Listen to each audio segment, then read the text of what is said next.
Every time I had it. I always got to represent the team. Yeah.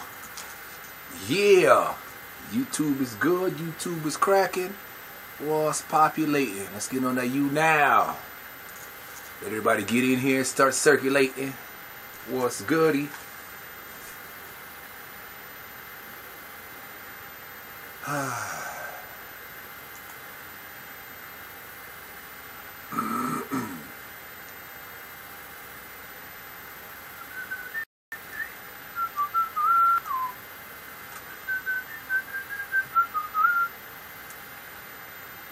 Tell the truth, yeah.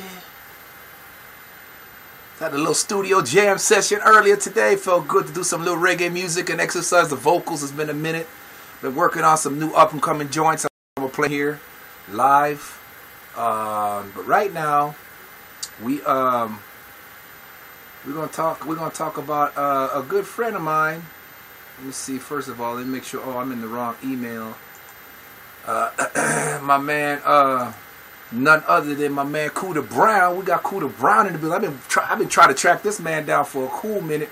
I remember Cooter Brown when he was when he first came to the scene, man, some years ago, man. And he's a really good friend of mine. I really love the dude. I really dig the dude, man. Hard working cat, man. I really support his actions. So I have to re-download his track because I was downloading it, and in the middle of downloading, my computer decided that it wanted to update, so I didn't get the download. So let me see. So let me go back in there and get the track because I didn't get the whole track. But here we go. There we go. Alright. So cool. So I got that. So let me get back on here. Stacy Glazer, what's up? David Poku, what's good? What's good? So I had to go back in and download a track because my computer decided to update when I was downloading.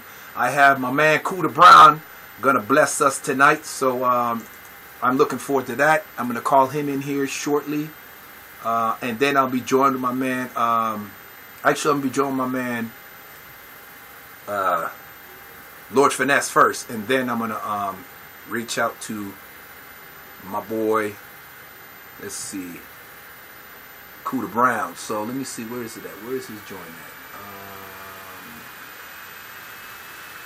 I know it said it downloaded,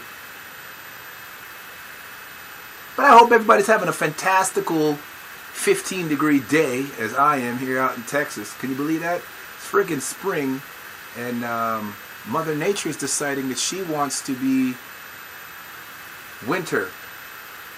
Spring's like right here, but whatever. I'm always glad to have whatever nature's willing to give me, man. I am not tripping. I love it. So there, that I believe does it.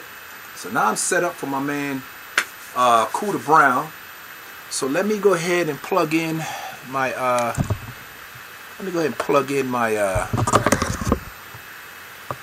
oops. Y'all love this. I can't wait till I have like a whole flipping studio that's just gonna be like all set up. Wait a minute, I do have one. But I keep changing stuff around. I'm such an Aries. I always gotta be messing stuff around. Here we go. Let me see what's percolating with that. Oh, y'all can't even see the aura. Okay, so let me fix this. There we go.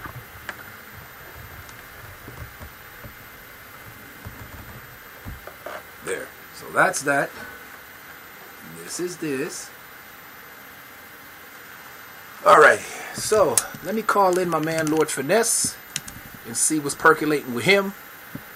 I like that word, percolate. I learned that word from Eddie Murphy years ago, and I've never been able to get it out of my damn head. Okay, so let me go ahead and let me go ahead and get with my man Lord Finesse. See what Lord Finesse is doing.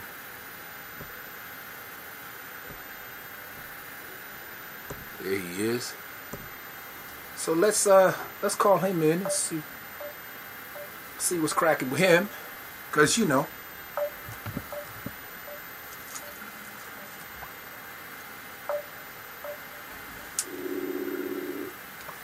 Make sure my volumes are up. There we go. Couple mic down some. Hold up, I got another mic on somewhere. Yeah. So let's see if Lord Finesse is gonna be on here. Lord Finesse! What's up, man? What's up? We early. You know.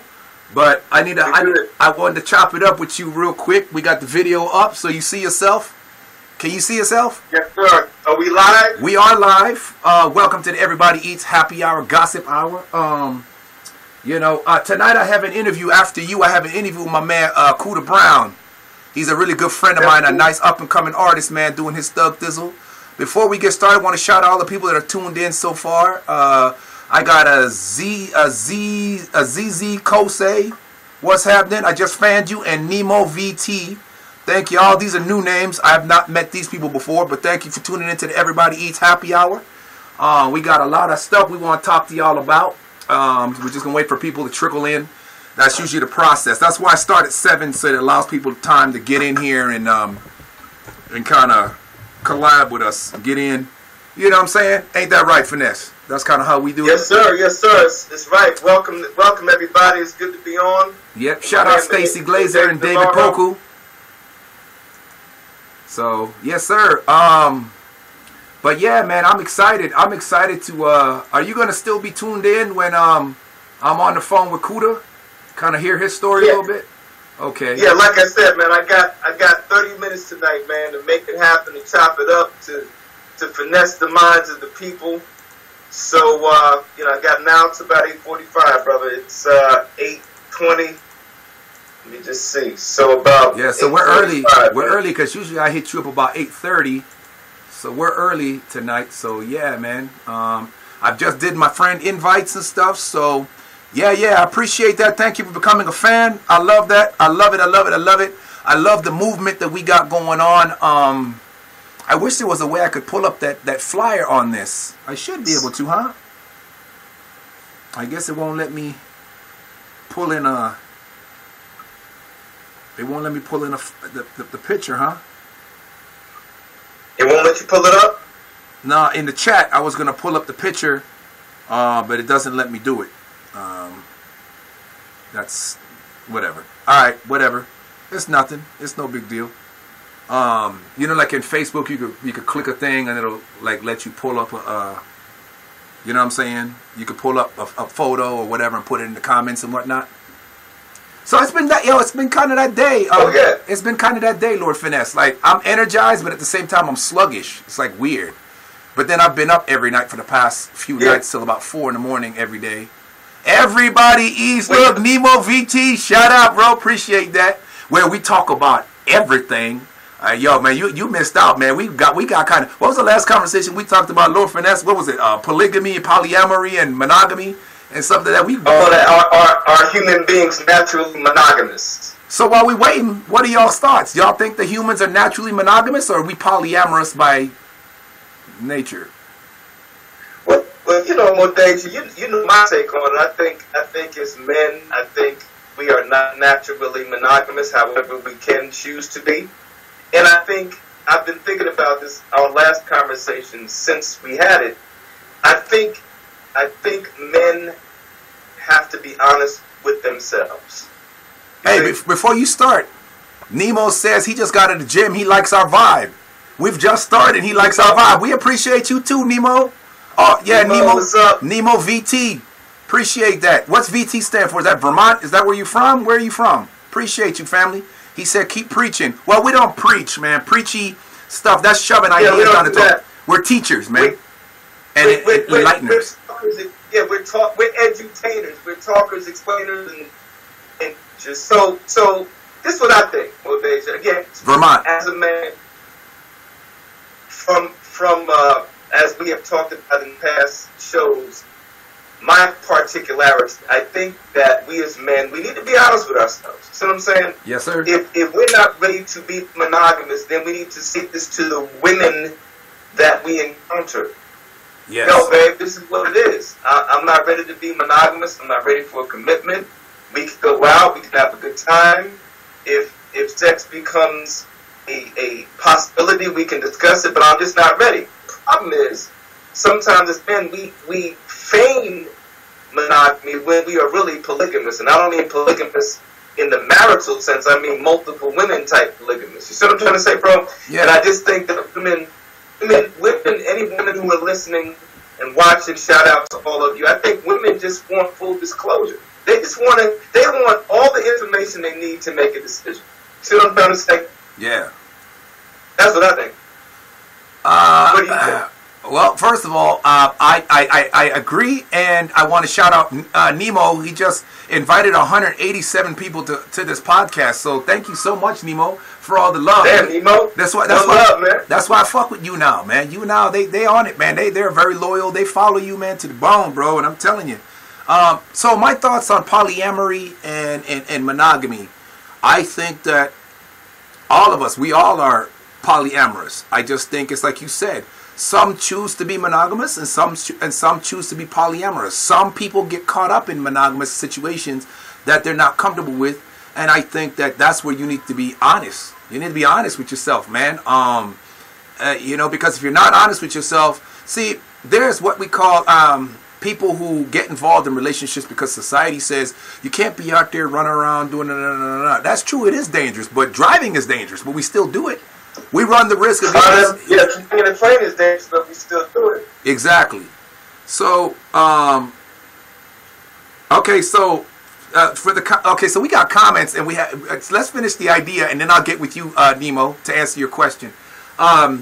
So I think that when people are in a monogamous situation where they're not there yet. And people get there because eventually everybody wants to have that one, and we got to have that security. We love that security, but sometimes we just want to just run around, and some people just don't get it. They just want to be greedy, and they just want to be whatever. Other people are burned out because they've been in a monogamous situation. They've been mistreated away, and then they're just like, you know what, the hell with it. I'm going to be single. I'm just going to do what I want to do. I feel like that's kind of where I'm at. I feel like I love my situation, but I don't feel like my situation loves me wholeheartedly the way I love it. And so now I'm beginning to feel like I'm starting to drift out towards the front door. And you know, when a man starts heading towards the front door, that usually means his bag with him, and he's gone. And when he's gone like that, when a man is emotionally gone, you know, that's it.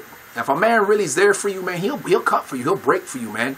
But if you make a man feel like he's less of a man and he's a real man, we can't function because we're men. Does that make sense? We're men. Yeah, it makes a lot of sense. I think. You said this last week, Motivation. We have emotions too. Ladies, we have emotions too. Yeah. And I think the more secure and mature a man, the more he is in touch with his emotions, and the more he can express himself when he's feeling something. Right. And ladies, we need love too. Yep, we need love too. See? Guys want to kill each other over a girl, talking about, man, I don't give a damn, I don't need nobody. And then the minute the other boy is dating his girl or his ex, he want to kill the dude. He ready to fight or kill the dude. Well, what's that? That's emotions. Now to answer Nemo's question, he said he never heard of polyamory and monogamy. Okay, so polyamory is the act of having more than one lover, more than one. Okay, and monogamy is the one you're going to make your wife, or the one that you're loyal to. You're in a relationship with. That's just you and your girl. Polyamorous relationships are usually that we call swingers, where there's couples that they engage only in other couples that are open. So their marriages are open, and they can a husband will let his wife mess with another wife's husband, and he'll mess with that man's wife, and they have that agreement. That's a type of polyamory. In some cases, there's boyfriends. It's rare, but boyfriends like to see their girlfriends. This usually happens in cases of older men that are just too old to be the strappy young guy they used to be. So they let their wives get banged out by a much younger dude, and that turns them on. They kind of get off on it. They pay for it in some cases. There's that. Then there's the cases where women let their boyfriends have more than one female partner, and they can all join in, and it's all a big sloppy fest. It's one big meat fest. You know what I mean? It's like a crawfish boil. You know what I mean? How many crawdads can you really? And we'll leave it at that. But here's another piece. Nemo says he's more monogamous. Okay, that's what's up. Go ahead. Yes. Go holler at him. Here's another piece. It's polyamory, contrary to popular belief, is not only about multiple sex partners. There are polyamorous situations in which there are two men who have built a family with one woman, two women who have built a family with one man. See what I'm saying? So people tend to think it's more about multiple sex partners, and it's really not. Well, This is how I look at it. Polygamy is multiple wives. Polyamory is multiple loves, whatever the configuration. Right. Whatever the configuration. Yeah. Yeah, and that's what I was alluding to. Yes. So yeah, you could be polyamorous. There's guys that fall in love with other guys, and some of them don't consider it gay. Me, that's too close to the fence. but there's the possibility that that people are, and see that's where I was going, where we tend to make it more about sex and not about the thing that it is. Every time we talk about love and living. It's the love and the living and the camaraderie and the confidentiality, and this is why guys tend to do this. It's the bromances. It's like, this guy gets me and I get him and I'm in love with this guy, but it's not on a sexual thing. It's like he's just like, you know what I mean? When we're together, things move and it happens and it's this and it's just a lot of stuff, but we're not sexual with each other. I'm just in love with that guy, and women feel that same way with other people on this. So it's the act of being in love and having the capability of loving more than one person. Society says we have to love only one person or one person at a time. Why do we have to do that? Right, and it begs the question: why do we have to adhere to those societal mores? I have for several years had to acknowledge to myself that I can love more than one woman simultaneously. Mm-hmm. See what I mean? Here's my thought on that, Finesse. My thing is listen. It's like my grandfather used to say, man, you got habits, you need to be able to support your habits. My whole thing is like this. Listen, if you cannot love one woman by herself, you have the ability to love more than one woman. First of all, I think you need to be honest about it. You need to be forthright about it. Don't hide nothing in the closet. And you need to be able to support it. If you're going to have these people, you need to be able to take care of them. I mean, because each person is going to have their needs, they're going to have their desires, their wants, and they're going to want to have their special time. And if you can manage that, then my thing is, well, shit, why not? I mean, if everybody understands what's going on, why not? You know? So, I mean, it is what it is. I mean, how can you get mad about that? If everybody is all willing and they're all... And my thing is, if somebody is, at this point, they realize, listen, man, I tried, I want you to myself, and I'm realizing that I'm not going to be able to have that, then you should be able to let that person retract and pull off. Don't tangle them up with them. Don't add drama and all that. Let them have that. Let them say, listen, man, I realized that I wanted you to myself more than I thought I let on before. I wasn't aware of it until I started seeing these other women. And now I feel like, nah, this is not working for me. And you got to let that ride. But what are people saying in the chat? Leave my room alone, man. My room is just fine. I was doing a bunch of stuff. I'm still moving stuff around. I just moved my studio around, and I'm trying to figure out where I want to put this. I got a big old bed, and I'm trying to figure out where I want to put it, how I want to figure it so I can set my studio up around it. I don't know. So I'm in the middle of a crisis. Oh, God. I'm a horrible podcast. Stop judging me. No. Talk to me. Yeah, what people saying in the chat? Okay, so shout out to everybody that's tuning in. Stacy Glazer, David Poku, Brittany DeVoe, Michelle Cunningham, Christopher Herod. What's up? Matt Lemons. I got Guybrush Threepwood. Nemo says he got me. He's more monogamous, and he says he respects it. So is that to Finesse, Lord Finesse, or are you talking to me about that, Vermont? What's good, Nemo? I'm calling him Vermont, but Nemo. So yeah. What's up? And he said facts, so he agrees with what we're talking about. So that last one, yeah, I got you and I respect it. Is that towards me, Modeja, or is that towards my partner, Lord Finesse? He'll let us know here in a minute. Leave my room alone, Christopher Lee. Any link to this for Daisy? So he says, I respect people that are poly, but I'm more mono still. Yeah. I like that, and I respect it. You know what? That's Nemo. Yeah. That's Nemo. I respect it. I'm with Nemo because my man pride and my man ego, I'm selfish. I'm a selfish motherfucker. I don't want to know that. Seriously, like, the idea of having more than one person is fun and exciting and stuff. But even in that, it's overwhelming for me in some cases. And I've tried it when I was younger. Believe me, I was there. I either get too greedy or I get too self-conscious. Because then I start worrying, like, oh, fuck. Like, am I pleasing this person? Are they moaning because of me? Are they moaning because of the other person? Then, see, there's where ego gets. And I got to work on that. But that's why, I like to know that when I'm doing whatever it is we're doing in our thing. When you're doing the thug thism. When I'm in my thug thism, I want to be, it's my chest she's grabbing or scratching. On my back she's tearing up. I want to know that she's doing that for me. So, yeah, I'm selfish. She's cutting for you. She's cutting for you. Yeah, buddy. I'm selfish like that. So, you've had some polyamory and some polygamy in your day. At one time when I was 22 years old, I was juggling 5 girlfriends at once, and my friends couldn't believe, how the hell are you doing that? Because I told them the truth. I wasn't married to nobody. I liked all of them, and they liked me, and I told them, look, I'm the guy if I like you, and if I feel like I'm not going to get serious and I like somebody else, I'm going to tell you. Look, man, I like what we have, but my eyes are straying. I'm looking over here. I got this gal over here that I'm peeping. I'm feeling her. What's good? But some girls are just like, look, I feel like, but I don't want to let you go. So I'm like, well, look, man, and I don't want to dangle nobody. I hate that. I hated being dangled. I don't want to dangle nobody. So I'm trying to get out of the situation, and they wouldn't.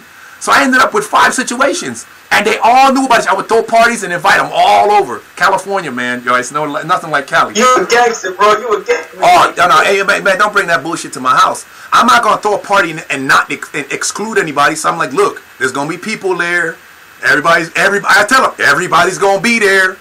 And it's all love. And we get liquored up. If we smoked them, if we had them, whatever we was doing back then. You know what I'm saying? That was, 96? You know what I mean? So, fuck yeah, man. I don't know how, my friends were, man, how the fuck, bro, man, how do you do that, bro? How you get all these girls there? I said, I just told them the truth. And you know what they used to tell me? Just make sure you wear your condoms and do. Because they know I always kept condoms with me because I was paranoid. I seen the military show me some tapes, and I ain't been the same since. So, what we got? You said I ain't been the same since. Okay, so we got comments flinging. Okay, so Christopher Lee.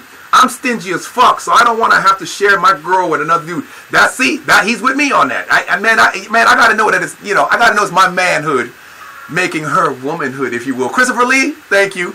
Who's next? So we got Nemo again. Y'all broadcasting on different social media? Yes, sir. We're broadcasting on every platform worldwide, my friend. YouNow connects me to YouTube, Tumblr, Facebook, Instagram, Twitter. It makes posts on Snapchat and so on and so forth like that for me. And then I'm also live on Facebook on camera 3.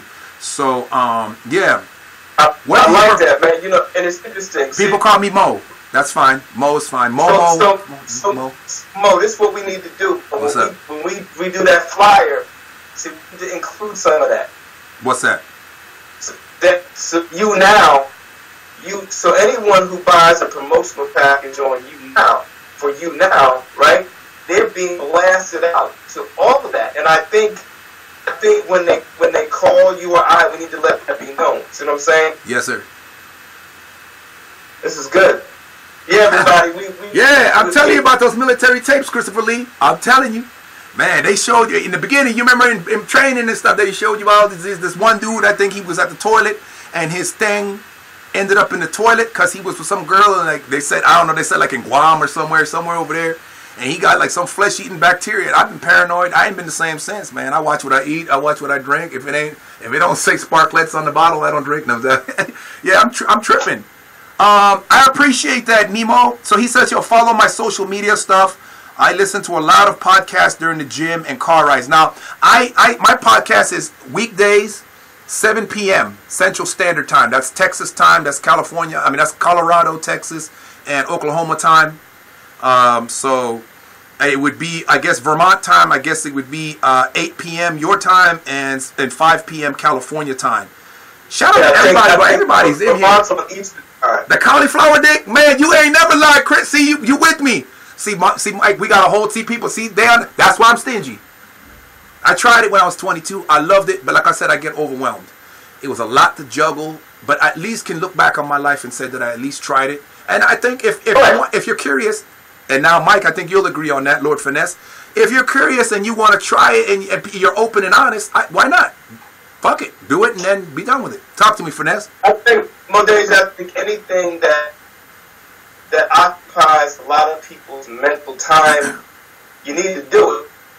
See what I'm saying? Yeah. And I'm not just talking polyamory or polygamy. What I'm saying is sometimes we struggle with things so much that we almost become preoccupied. See, might as well investigate it, satisfy your curiosity, then you'll know whether or not you can handle it. Right. I'm not talking, and listen, let me just be clear to everybody, because we don't want to be reckless with our word. I'm not talking about anything that's going to jeopardize your health or safety. I'm not talking about that. No. I'm talking about lifestyle choices, relationship choices. I was with someone, watch this, and I got to be very general. I was with someone, and she thought she was polyamorous. She tried it and re-embraced monogamy.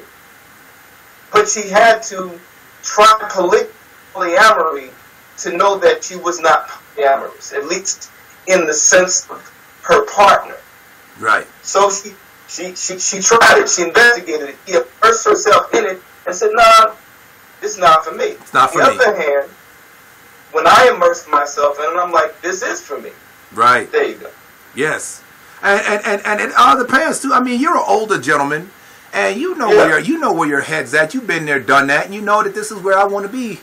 Right now, and I'm good with that. And you know that there are many willing participants who are willing to engage you. There was a time when you, in your younger days, you know what I'm saying, you looked like that dude when you had the little facial hair and everything. You looked like that one actor. I forget his name real quick, man, but he played in a lot of Tyler Perry movies and stuff, man. What was his name? He had his head bald for. But you know who I'm talking about. I'm gonna look him up, and then I'm gonna shout him out to you. And I am me. Yeah, I think, was it Shakespeare? Two bones be true. I gotta look this up. I'm looking up on my other phone. To thy own self be true. And I think, Modasia, one of the things. To thy own self be true. Yes, sir.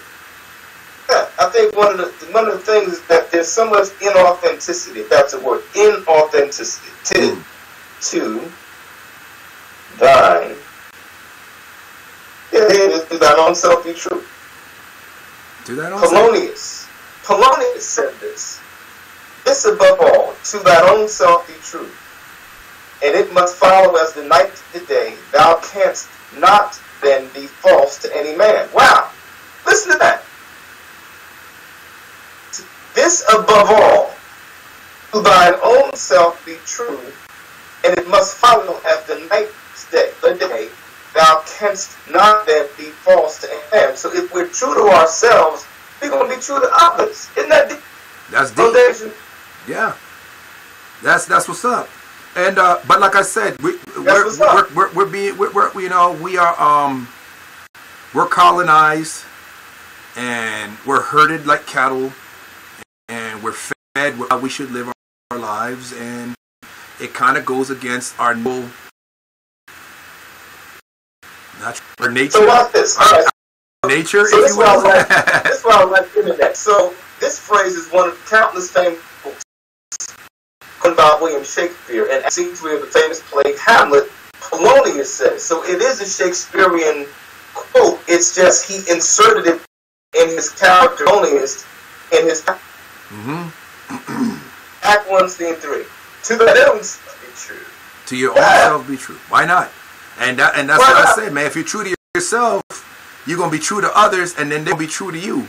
And even if they being, and listen, and people don't get it. Even when people are being to you, they're being true to you. Why? Because they're letting you know who the fuck they are. They're shady motherfuckers, and now you know the path is clear. You know what I mean? The wind blows on you, so you know what direction the wind's coming from. So that's how we handle shit in life. I love it. Now, you see how the energy, the words just feed, and then other things come off. Yeah, man. So for me, you know what, and you know what happened to this motivation. Mm-hmm. And this harkens back to some conversation we had a couple of weeks ago. Yeah. See, when you're true to yourself, not going to please everybody. No, you're not. Yet at least we you talked can about be content that. with yourself. Right. You understand what I'm saying? Yes, sir. To my own self, true. You know what I mean? And again, we always drop at least one nugget when we're chopping it up on air, man. So everybody who's watching, everybody who's listening, to that own. Be true to yourself. Be true to who you are. Know who you are. Be proud of who you are. Love who you are. Whoever you are. Love you. And I'm telling y'all, man, go check out my online store, man. You're going to see I design t-shirts to say stuff like that. That's what I do. I suffered almost 30 years of anxiety, panic disorder. I was supposed to talk about that last week. We never got into that because it's a very touchy and deep and dark subject, but we're going to get to it eventually. I also want to reach out to my fellow veterans out there, and I want to hear from y'all and get some insight on what's this. Because me, I'm a veteran, and listen, I'm not all gung-ho, go America type. Because I don't agree with the policies. I agree with protecting freedoms. I agree with protecting the comforts that we call our daily lifestyles. But the way our country's going about it and the people that we're hurting and killing to do it, I don't agree. And we'll talk about that another time. But yes, go to my online store. You can find my online store at www.honesthinkingshirts.com. Okay, that's honesthinkingshirts.com with one T. I have stuff that says stuff like that. You know, quit trying to do things for the approval of others, man. You're never gonna. You can't. Whoever started this politically correctedness, we talked about. I think you were the one that's telling me about that a little bit more. But that politically correctedness stuff is gonna kill us. Because we're watching everything we say because we're worried about backlash from somebody else. Let me tell you something. I'd rather take the backlash from somebody if I said something offensive. So I can go to him and say, hey, listen, it wasn't intended to offend you, but I was telling you how I felt, or telling somebody else or whatever how I felt about a thing. If I feel like you're a retarded jackass, I'm not going to say you're a mentally challenged imbecile. That's not how I feel. I feel like you're a retarded jackass. So I'm going to say you're a retarded fucking jackass. Jackass. Now quit being a goddamn jackass. And next, and then, well, you know, you're condescending to me. Oh, pull your pants up, little boy. Pull your big boy pants up. And take criticism like a fucking man and deal with it. Because there's no way we live in a world where you're allowed to criticize me and download and upload and dump your fucking opinions on me, and I got to accept it and live with it and be tolerant of your shit. And then the minute I say two words, oh my God, you're bashing me, or you're shaming me, or you're this and that me. Quit tinkerbelling out there and cut the bullshit. I like that. Time check, brother. I got about 5 minutes left, man. How you doing in the chat? Everybody. Man, we got Nemo. He said he had to learn after his 5-year relationship. Been there, bro. Woo. He says, thanks for your service, brother. Hey, well, you know, I would say you're welcome, but I don't take pride in the military. Not you know, for my reasons. We'll talk about that when you'll understand where I'm coming from. I mean, I'm glad to have served, but at the same time, I'm not like, you know what I mean? I'm not like no hero. I don't like a lot of what I've seen, what's been going on. But we'll talk about that. But yeah, I appreciate your thanks, though, fam. I appreciate you for your support. Me, just having met me. Shout out to everybody that's tuning in. You know, the numbers are picking up now as people are starting to click in slowly but surely. We're 34 minutes into the thing. So before we lose Lord Finesse and get on talking to my man Cuda Brown about his up and coming stuff, we wanted to touch a little bit more on this thing that we've got going on. That you started to talk about earlier, and it seemed like I was deafening you, but I was listening. You were talking about what we need to implement in the promo package and stuff that we got going on about the YouNow and all that. Why don't you elaborate more on that? Go ahead, brother. He says shout out. First of all, shout out to Finesse too. You were a humble man. That's from Nemo. Shout out to Nemo for that. Hey, Nemo, what's up, man? I appreciate that. So, all independent artists, if you're an independent artist, just hit us up in the chat, independent artists, so that we know who you are. So if you want to expand your career, if you want a global reach, and YouNow is global, I think 150 million user. What word did we use? What word did it use? User sessions. 150 million user sessions. Mm-hmm. So that means at least 150 million viewers, right? At the very minimum. At the very minimum. And if you want an affordable opportunity to promote yourself on a global platform, yes, sir, then you want to participate in the Everybody Eats promotional project. And it's a series of packages. One is our silver package. We have a gold package. We have bronze. Let's see, bronze, the bronze, silver, and gold, silver, and then the platinum. Platinum. Mm-hmm. Bronze, silver, gold, platinum. Each is incrementally more expansive than the other. And if you want more information, call Deja. Or Deja, give me your number, sir. Your number's also on there, too. You can text me at 512-905-1161, and I say text for a reason, because if you call me and I don't know your number, it'll come up as a scam and I won't answer. But if you text me, then I know that it's business, and I will get back to you as ASAP. Right. And my number is 908-644-4122. 644-4122. Jersey number, 908-644-4122. So let me just sketch out the broad concepts. Mm-hmm. So we're looking at providing artists with one more song spins, depending upon the package that you purchase. We're looking at anywhere from a 15-minute to a 30-minute review, depending upon your package. Yeah. We're going to give you an opportunity to plug your song, your EP, your album, your social media, in the hopes that you'll be able to generate business. Yep. And we also will provide a media coaching session. Mm-hmm. Personally, shout out, Chevy. I've only done about 200 on-air interviews in which I've been the interviewee. Mm-hmm. And there is a particular methodology, there's a particular approach when you are on the air. So you don't want to, any independent artist, it's professional speech. You don't be there to I got bars and shit. You understand, at the end of the day, we don't want that. We want professionalism. We want clarity. In your diction. Articulate, all of that. So we're going to give you a coaching session to help you to articulate yourself when you're on the air. Yeah. Are you sitting too close to the camera? Are you sitting too far back? Are you mumbling? All these kinds of things. Getting you the questions in advance so that you can practice answering questions on the air and engaging not only the interviewer, yet you want to also engage those who are listening. So notice, Modeja and I every now and then will say, hey, well, who's in the chat? So now we're drawing in those people who not only are listening, but engaging. So, right.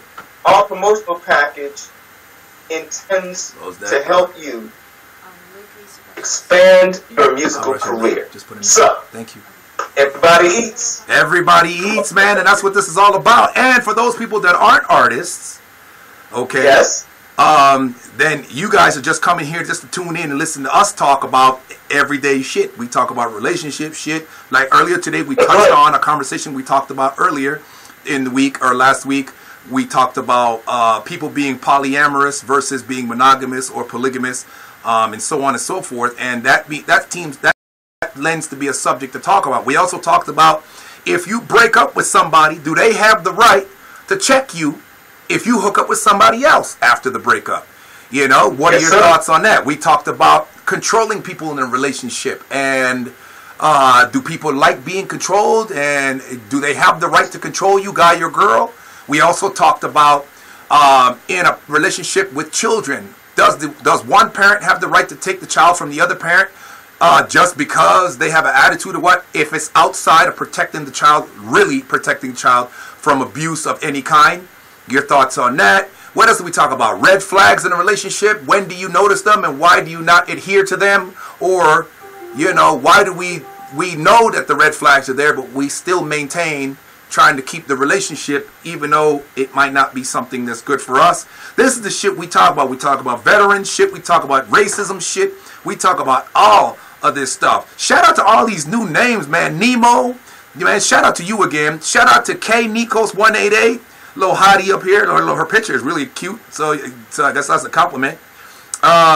King Willie. He's an MFG. All right, what's up, G? Shout out to them. Shout out to Melly Angela 23. Shout out to all the people on my Facebook. Chegui, what's up, Chegui? Representing the Dominican Republic. What's good?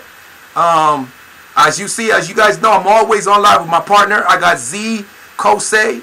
You know what I'm saying? So what's good? This Z Kosei. All you people is tuning in. All you new faces, you new people. I love it, man. Thank y'all so much for tuning in. You guys are awesome. We got my man Kuda Brown coming up next. Right now I'm joined with my man Mike Teague, a.k.a. Finesse. I call him Lord Finesse out of Jersey. He's with Finesse Entertainment. We talked about a promotional package that we are running where we have a bronze package, which is the bare minimum of what we offer, the silver package, the gold package, and the platinum package, which includes everything that Finesse has just disclosed, with a coaching session for marketing and managing yourself as a company or as a business, an artist, and entertainment. If people are artists and are seeking management, please text 908-644-4122, and my man Mike Teague, a.k.a. Lord Finesse, will talk to you. He's with Finesse Entertainment. He's a management company out in Jersey. It doesn't matter where he is. He'll find his way to talk to you, get a hold of you, and you guys can make everything happen. Vermont says, yes, sir.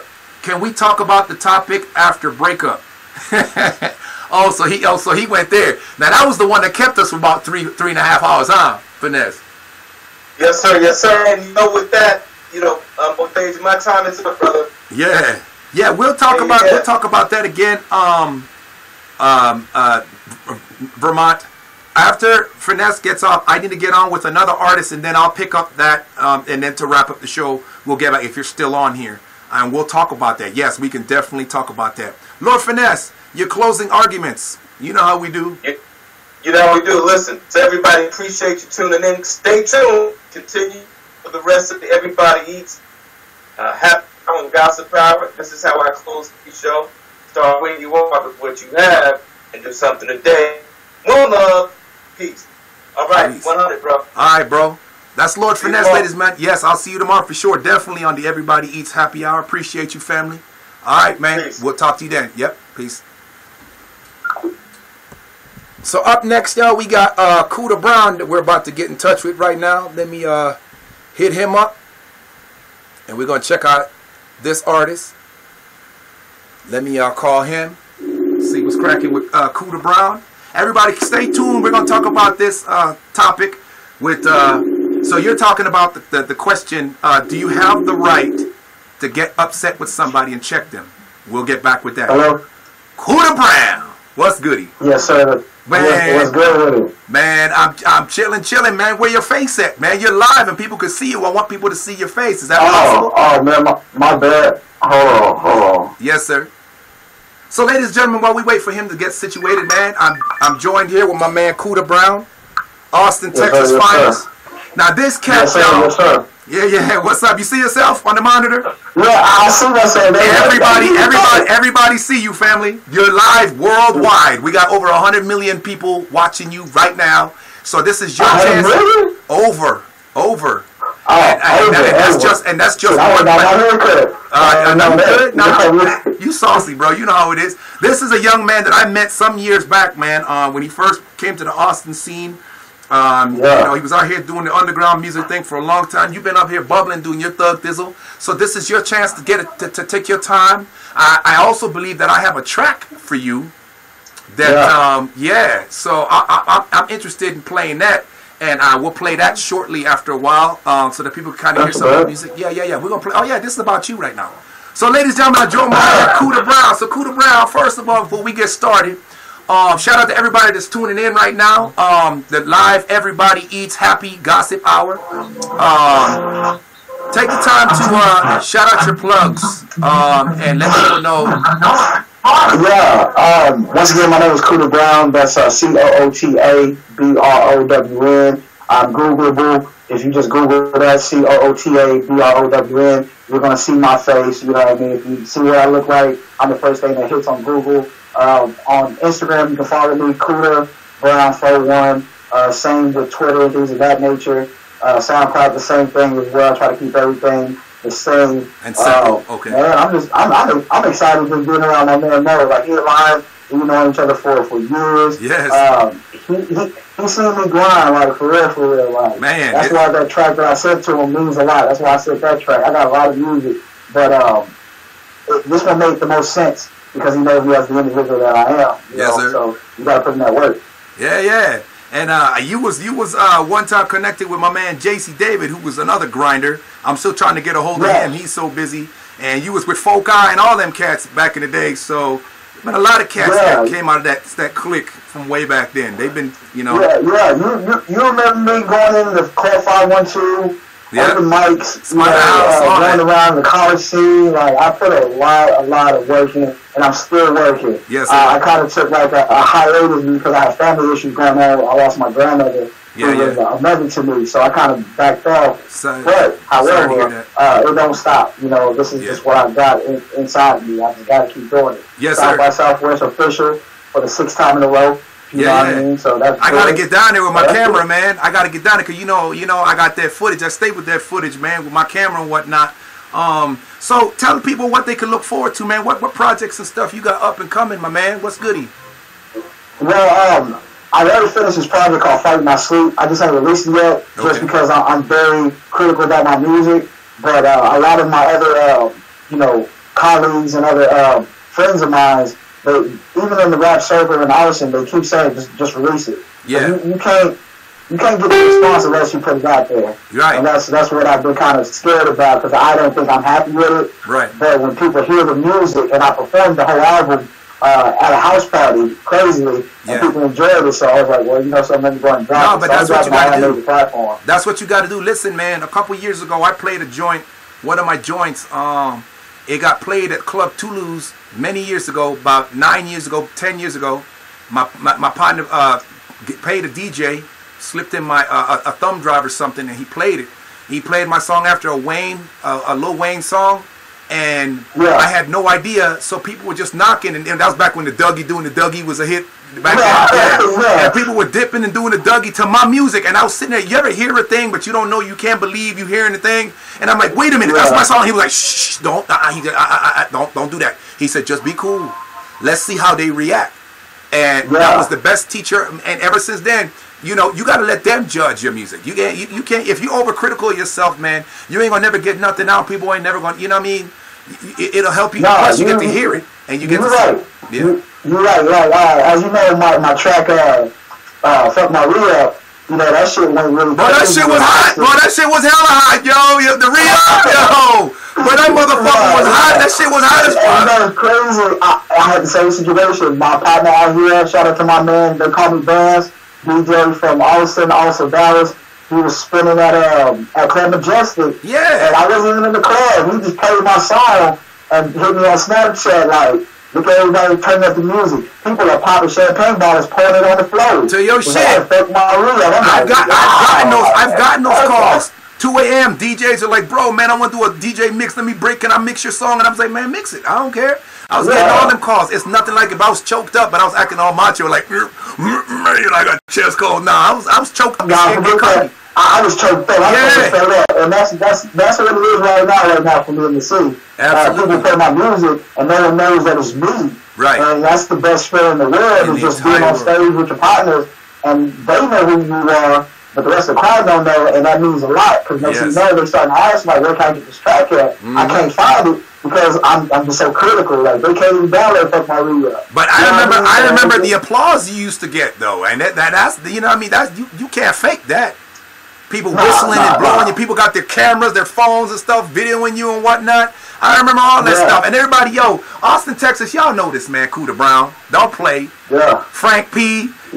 Bankroll Givens, you know what I'm saying, Folk Eye, you know what I'm saying, JC David, me, all that, man, I'm saying, my man Chaotic, all them guys out there, they know this, man. Y'all know this, man. Yeah. Shout out to all of y'all and y'all grind too, man. For real, for real. Big shout out to them. Also, my boy Mona Lisa's music group. My boy Robot. Yes. NFLP.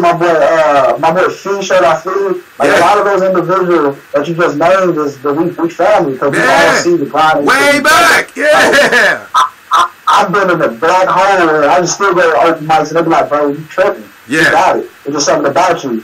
You know how a lot of artists get compared to other artists? I never got that. You know how, like, for instance, when someone's dope or getting that light to them, they always say that, well, he kind of remind me of this person, he kind of remind me of that person. What we really get me choked up is people like, dude, I don't know what you sound like. Right. Like, you're the first of your kind, and that means more to me. Like, I've never been no other comparisons, and that's real. Exactly. You know, so matter of fact, I knew this funny story. I was performing at a scratch house. Yeah. And a white boy was like off stage, like, you know, so you remind me of a mix of like E40, a little bit of Eazy-E, and Pimp C. I was like, ooh, boy, you made through the best right there. I didn't know what else to say. He should have just gave you his watch, man. I ain't got nothing else here. Just take this. I don't know how to feel about you right now, fam. Nah, but that's what's up. That's what's up, man. And why not, bro? I mean, like I said, maybe I'm a little biased because I know you, but I mean, I watched you come up, fam. So I know what you're about. You know what I'm saying? So take some more time to kind of give people a little bit of your background, man, where you coming from, so they can kind of relate to you. Go ahead. All right, so really, I'm originally from Austin, Texas, but I'm from a section called Montopolis, Texas. Mm-hmm. And it's called Montopolis, Texas, because we were actually the first capital of Texas. You know, you can do the research. You know, first it was Montopolis, then it was Waterloo, and then it was Austin. My family was like the first pioneers out here. Like, I can bring you some stories like my great-grandmother and things like that. They were cotton-picking black people out here. You feel what I'm saying? My great-grandfather, the first black plumber out here. Right. All my uncles are entrepreneurs. You with me? So a lot of things that come in my background is just like you go get it. You become your own boss. Right. So that's why I kind of was raised on. And I'm going to tell you, I'm straight from the church. So when I started, I always had a passion for rapping. I was big on poetry, but when you're around the Baptist community, they kind of see that as devil music. So as you already know, before I rap, I pray. Yeah. And my prayer has kind of put me in the light that I'm different because no one else was doing that. Right. And now, years past, I'm starting to see people do acapellas before they go and they set because they want to stand out. They want people to actually hear them. And that's what kind of set me aside because I wanted you to know that regardless of the music in the background, I'm still a musician. Right. My body is an instrument. Yes. I know how to move people. I'm just a true MC. There's a rapper, there's an MC. You're an entertainer. Rappers can tell stories. That's what you do. MC is going to tell you what's going through the streets. Yeah. That's why I pray before I do so. Well, you're an entertainer, my friend, and that's what you know, that's what you are. And the thing of it is everybody has gifts. It just depends on what you use the gift for. You know, you hear all that religious stuff that everything is worldly or there's another word that they use, but like I said, I don't buy into all that. I think a lot of that is just to scare you as form as control tactics. I think there are laws in the church. I've studied many different religions, and I'm not a religious person. I'm a spiritual person, and the reason why I'm not religious is because if we're all God's children, then why we have all these things that are separating each other, where people are fighting and killing each other over that? That don't make sense to me. That can't be a God thing if we're killing each other over it, because God, in every sect that I've studied, God was love, and he said to love. So if we're killing each other because you're different than I am, then how is that God? Nah. And you can't kill in the name of God if his rules are to love and not kill. So we'll always have problems. My point exactly. Yeah, that's where the unity in my sets come from. Because I pray to bring people into the church house. Because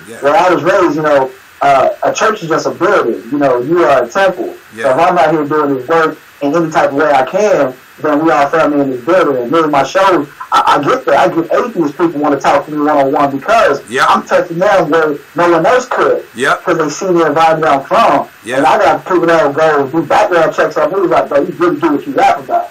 Yeah, but I tell you the consequences of it. Because I was raised on the MCs that I like. Like, MC, he used to always say, we ain't got no more social commentary. We don't get nothing out of these songs anymore. Right. That's not what I'm looking for. I don't want to be the cause of destruction. Right. I want to be the tool to build. Yes, the tool to build and bring things together. And that's church.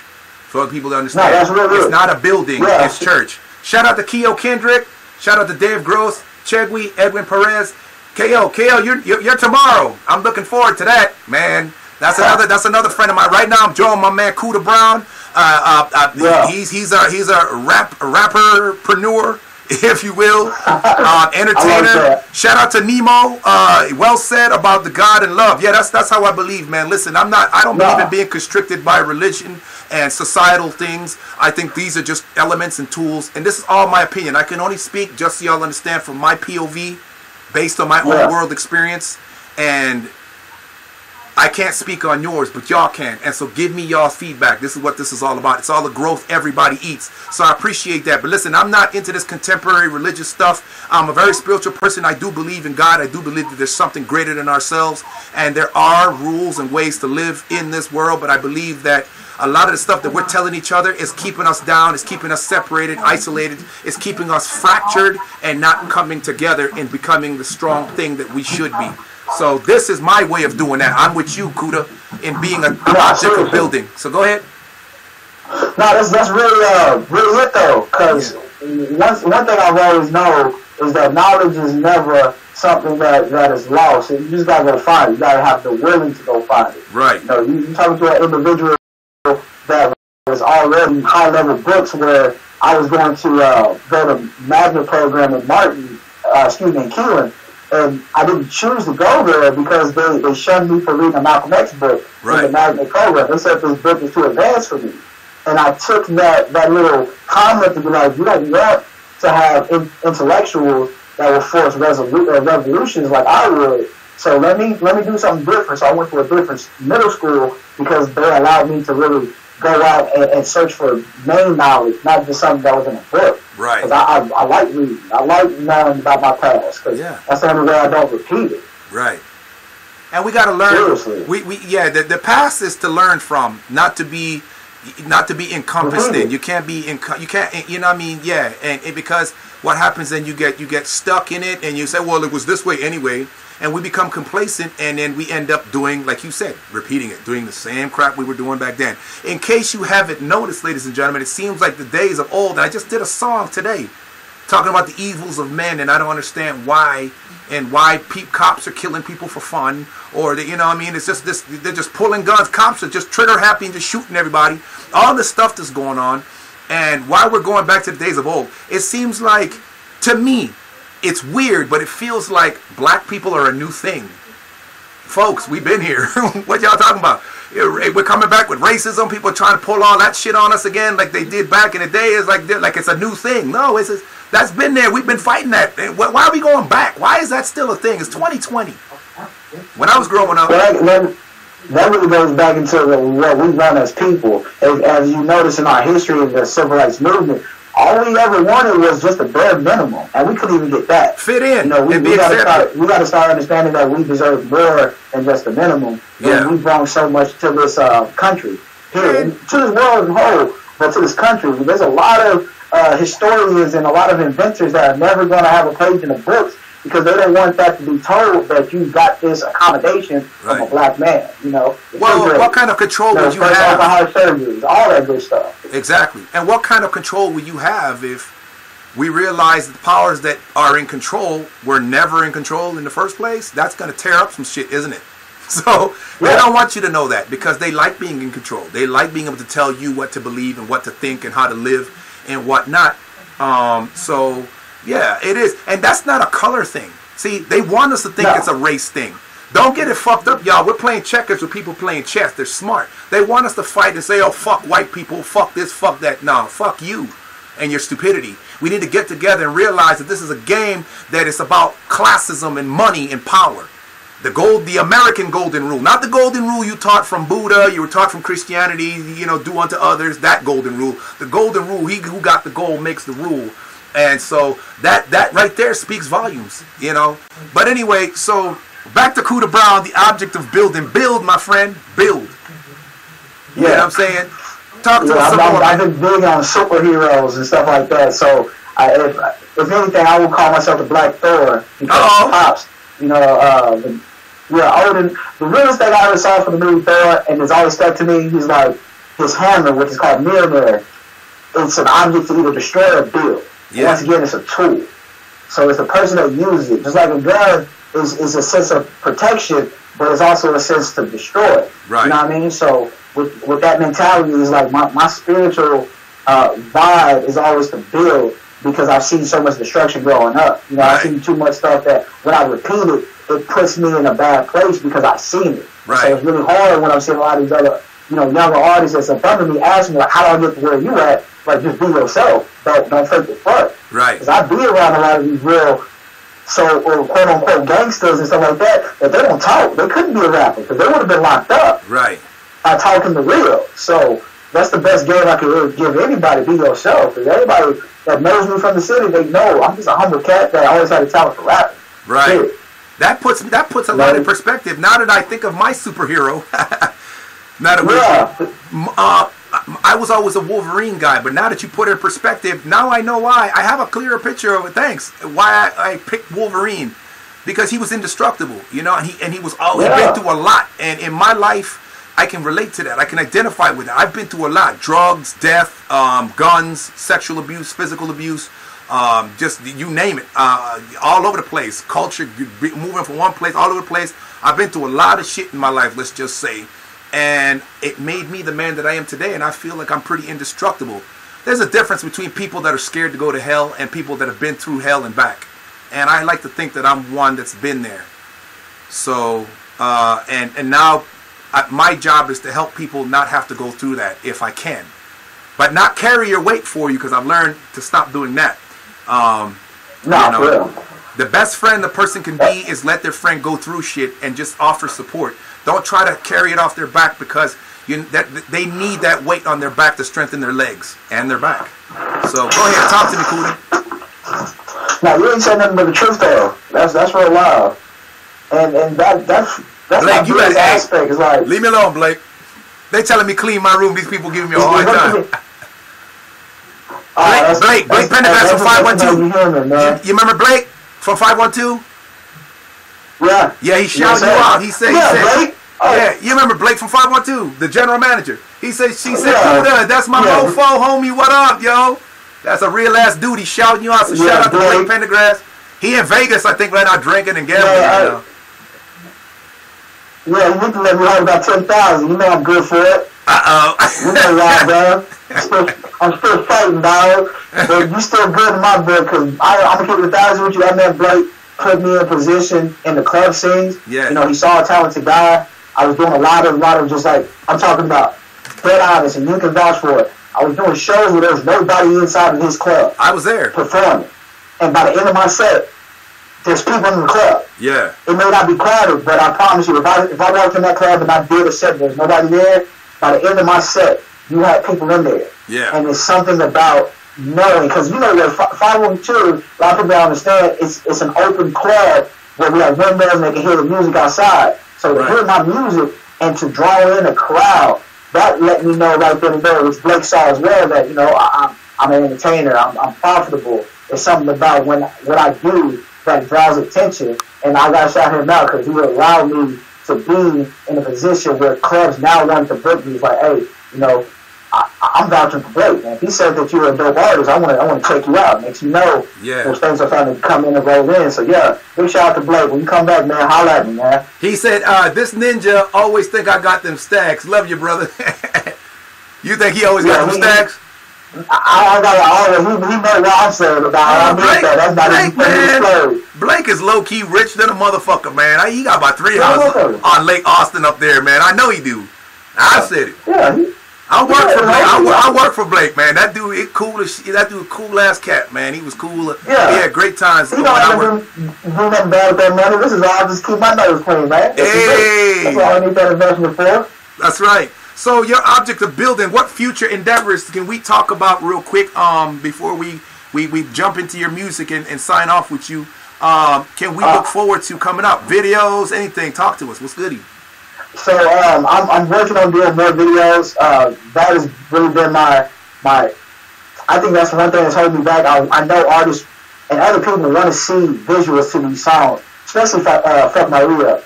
Yeah. And I just think that it's such a big record now that it's been like 4+ years, and people are still playing in the club. Yes. I can still perform it, and I get the same reaction, or even more reaction.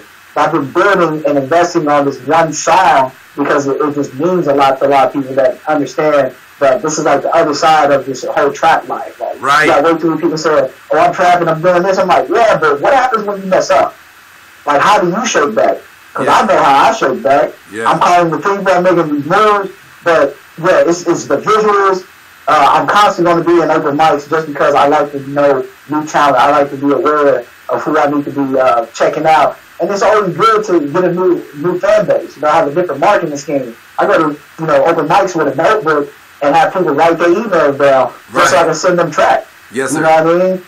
Getting that Master P grind on. You know, that's one thing I always respected about the individuals I look up to because they're always in your face. I may not be the best digital marketer, but I'm a people person. I can be in your face like, hey, I know you like that song.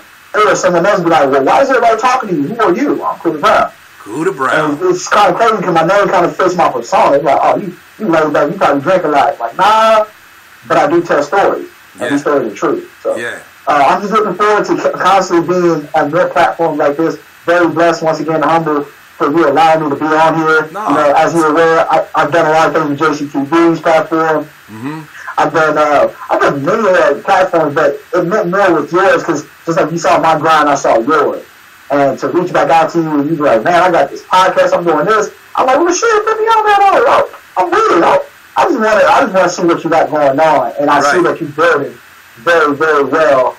And as you said about the Wolverine thing, man, like, I like that you said indestructible. You didn't say that you can't get hurt, you can't get wounded and things like that, because he does, but you always, like, regenerate. Yeah. And that's all it's really about. And that's the power of my grind. It's like, I've been in this, like, depressing feeling like, damn, am I ever going to make it? Am I going to do this? But shit, I've already had conversations with Leo Cohen. I've sat down with these big record labels, and it's not for me. It's just not. Like, I want creative control. I want to be able to have some type of standpoint of what I'm putting out, not just because of the monetary value. Right. That's what's up. Yo, I think my Facebook glitched out on me. I don't know. See, this is why I don't fuck with Facebook, because they always do this. This is why I stay on YouNow. But a lot of people from my Facebook aren't coming over to YouNow, so I'm still trying to keep them in the loop because they're like, man, I missed that happy hour that you had going on. You still doing that? And I'm still trying to keep Facebook in the loop. But so Blake is back. Welcome back, Blake. Shout out to everybody that was tuning in. If y'all are checking me out, man, please come back. We're still joined with Cooter Brown here. I don't know what the hell happened. I just looked and all of a sudden it said that my video was done, and I was like, no, my video wasn't done because I never ended it. So I'm re-inviting everybody, but I was getting ready to pull up your track so that people can hear it. So everybody else on this side is still tuned in. Shout out to everybody on YouNow, all my YouNow people, man. That's the bigger platform that I'm on. I just do Facebook again for the people till they all chime in and come over. So, all right. So I've invited all my other people back. Let's see what happens, and then we're gonna play your song here. So we got a comment from my man Nemo. Nemo out in Vermont. I'm doing homework right now, but listening to y'all talk got me feeling super motivated on his homework grind. Thank you, man. We appreciate that. We're glad to motivate you. Kuda, you want to say something to your man for motivating him? Yeah, like. I'm going to tell you right now, stay motivated because you got to be in tune with your star player. I'm going to take that from Pat Williams. Yeah. That's the realest shit ever. I was always into, like, comedians. I was into rappers. But one thing about it is I respect the people that chose to stay in school. Right. You know what I mean? Like, I went to college. It just wasn't for me. I would go back now because I know what it can do for me moving forward. But that piece of paper goes a long way. Yeah. Like, as much as everything. I've not been able to get an promotion just because I didn't have that piece of paper, but have all the qualifications to be at a higher up manager position. So I'm happy to motivate someone that's going to take this seriously because I'm telling you, it goes so far. Like, right. So much so. I have to tell my little brothers and sisters the same thing. Like, take this seriously because once you get the BS out the way, everything is really just your playground. That's true. It really is. That's true. Blake says, there you be. I guess he's talking to me. Yeah, man, I don't know. Facebook is tripping, man. That's why I stopped using Facebook because of that. I was using Facebook tough, man, and then they always glitching, cutting out. There's always something, but I never had a problem with YouNow. And YouNow connects me everywhere. I'm connected to everything. All my platforms are right here on YouNow. And I'm trying to get all my Facebook people to come to YouNow. Facebook, come over. YouNow.com/Modeja Navarro. Makes it a lot easier. That's extra work for them. They're conformative to Facebook. It's a great platform. I've seen a lot of artists that work as hard as I do face to face with like future fans blow up off of Facebook. So I respect Facebook for years. And it came a long way. I remember you had to be in college to get a Facebook account. Now, little kids got a Facebook account. You know what I mean? That's how I know once you build it, it's almost self-efficient. Yeah. You know what I mean? That's really about, and that's what you're doing. Like, period. You're doing the same thing. And if you're able to tap into that point, you're going to be straight. And I already know because I know your grind. I really do. Oh, man, I've been doing this for only 4 months, bro. And my shit has blown up. You know what I'm saying? In just 4 months. I mean, the love that I've gotten, the love that I share. But you know me, bro. I've always been that dude. Trying to promote people, trying to get people. Because I ain't never thought myself better than nobody, man. I'm doing this because I'm an artist. You know what I'm saying? I'm doing this because I was an artist and I performed. You know, I did the reggae stuff. I came out with the camera. You know what I'm saying? People know me. Y'all know me. Y'all know what I do. You understand what I'm saying? You put that work in, bro. I already know it. You already got it. I'm vouching anything you need to start from me. You got it. You can come through the hood. Have no problems over here. I promise you. Just because, like, when you have a certain aura and vibe that people just can see the light in you, you never question someone's intentions at the end of the day. Right. I know all the individuals I deal with, Jason TV, to yourself, to other podcasters, and put me on. I used to run my own podcast and have the same type of views and conversations, and it's just real to be able to connect to so many people that you never met in person, but they can at least say, like, I watch you all the time, or to get comments saying that you motivate me, or even taking the time out to really watch this. Like, there's so many other things people can be doing. So I always thank people to be around and be like, man, you could have been anywhere in the world, but you're here with me. Yeah. That means something. You know, everybody's looking for these Grammys, they're looking for these awards. I'm like, I'm maybe just being able to, turn over a new fan and have someone else give out my music and be like, look, man. Well, see, that's what I do. That's my marketing opinion. That's what I do, bro. And so now I've got this promotional package that I've just posted. You should check on my Facebook. I've got this flyer out, y'all, that's tuning in. Thanks, Blake. I appreciate that, man. But I've got this. We've got the bronze package, we've got the silver package, the gold package, and the platinum package. And each of these packages allow you to use my platform. The people are paying. So I think that the bronze package is like $29.99. The silver package is like $39.99. The gold is $59.99. The platinum is $99.99. And with that, you get to promote a certain amount of your songs. You get a coaching session with an actual management company that will manage your company and helping you. They don't want to own you. If you want to use their service, then you can go and be managed by them if you want to. And of course, you'll do contracts and they'll take care of you from there. But what they do is they give you a guide on how to manage yourself as an entrepreneur in getting your company or whatever it is, your brand to the next step. You get that. Yeah. Plus, we plug you. We get you what you call social media blasts. Like I said, I'm just about on every platform there is. And so you get to use my platform to blast your brand all around the world globally. Okay. Yeah. So there's all that.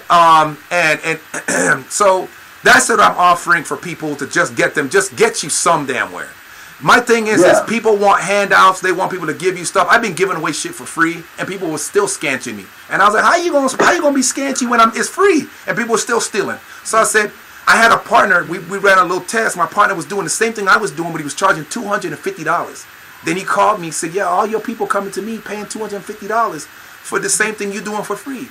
So I said, okay, well, maybe people find more value in paying for a thing. So I came up with a package where you won't have to starve and die to get something, but I'm still helping you get in. And I got a recognized game, and that's what it is. So that's what I offer. It's on there. You can find it. If you look on Facebook, YouTube, Twitter, and all that, you'll see the flyer. It's the promotional package.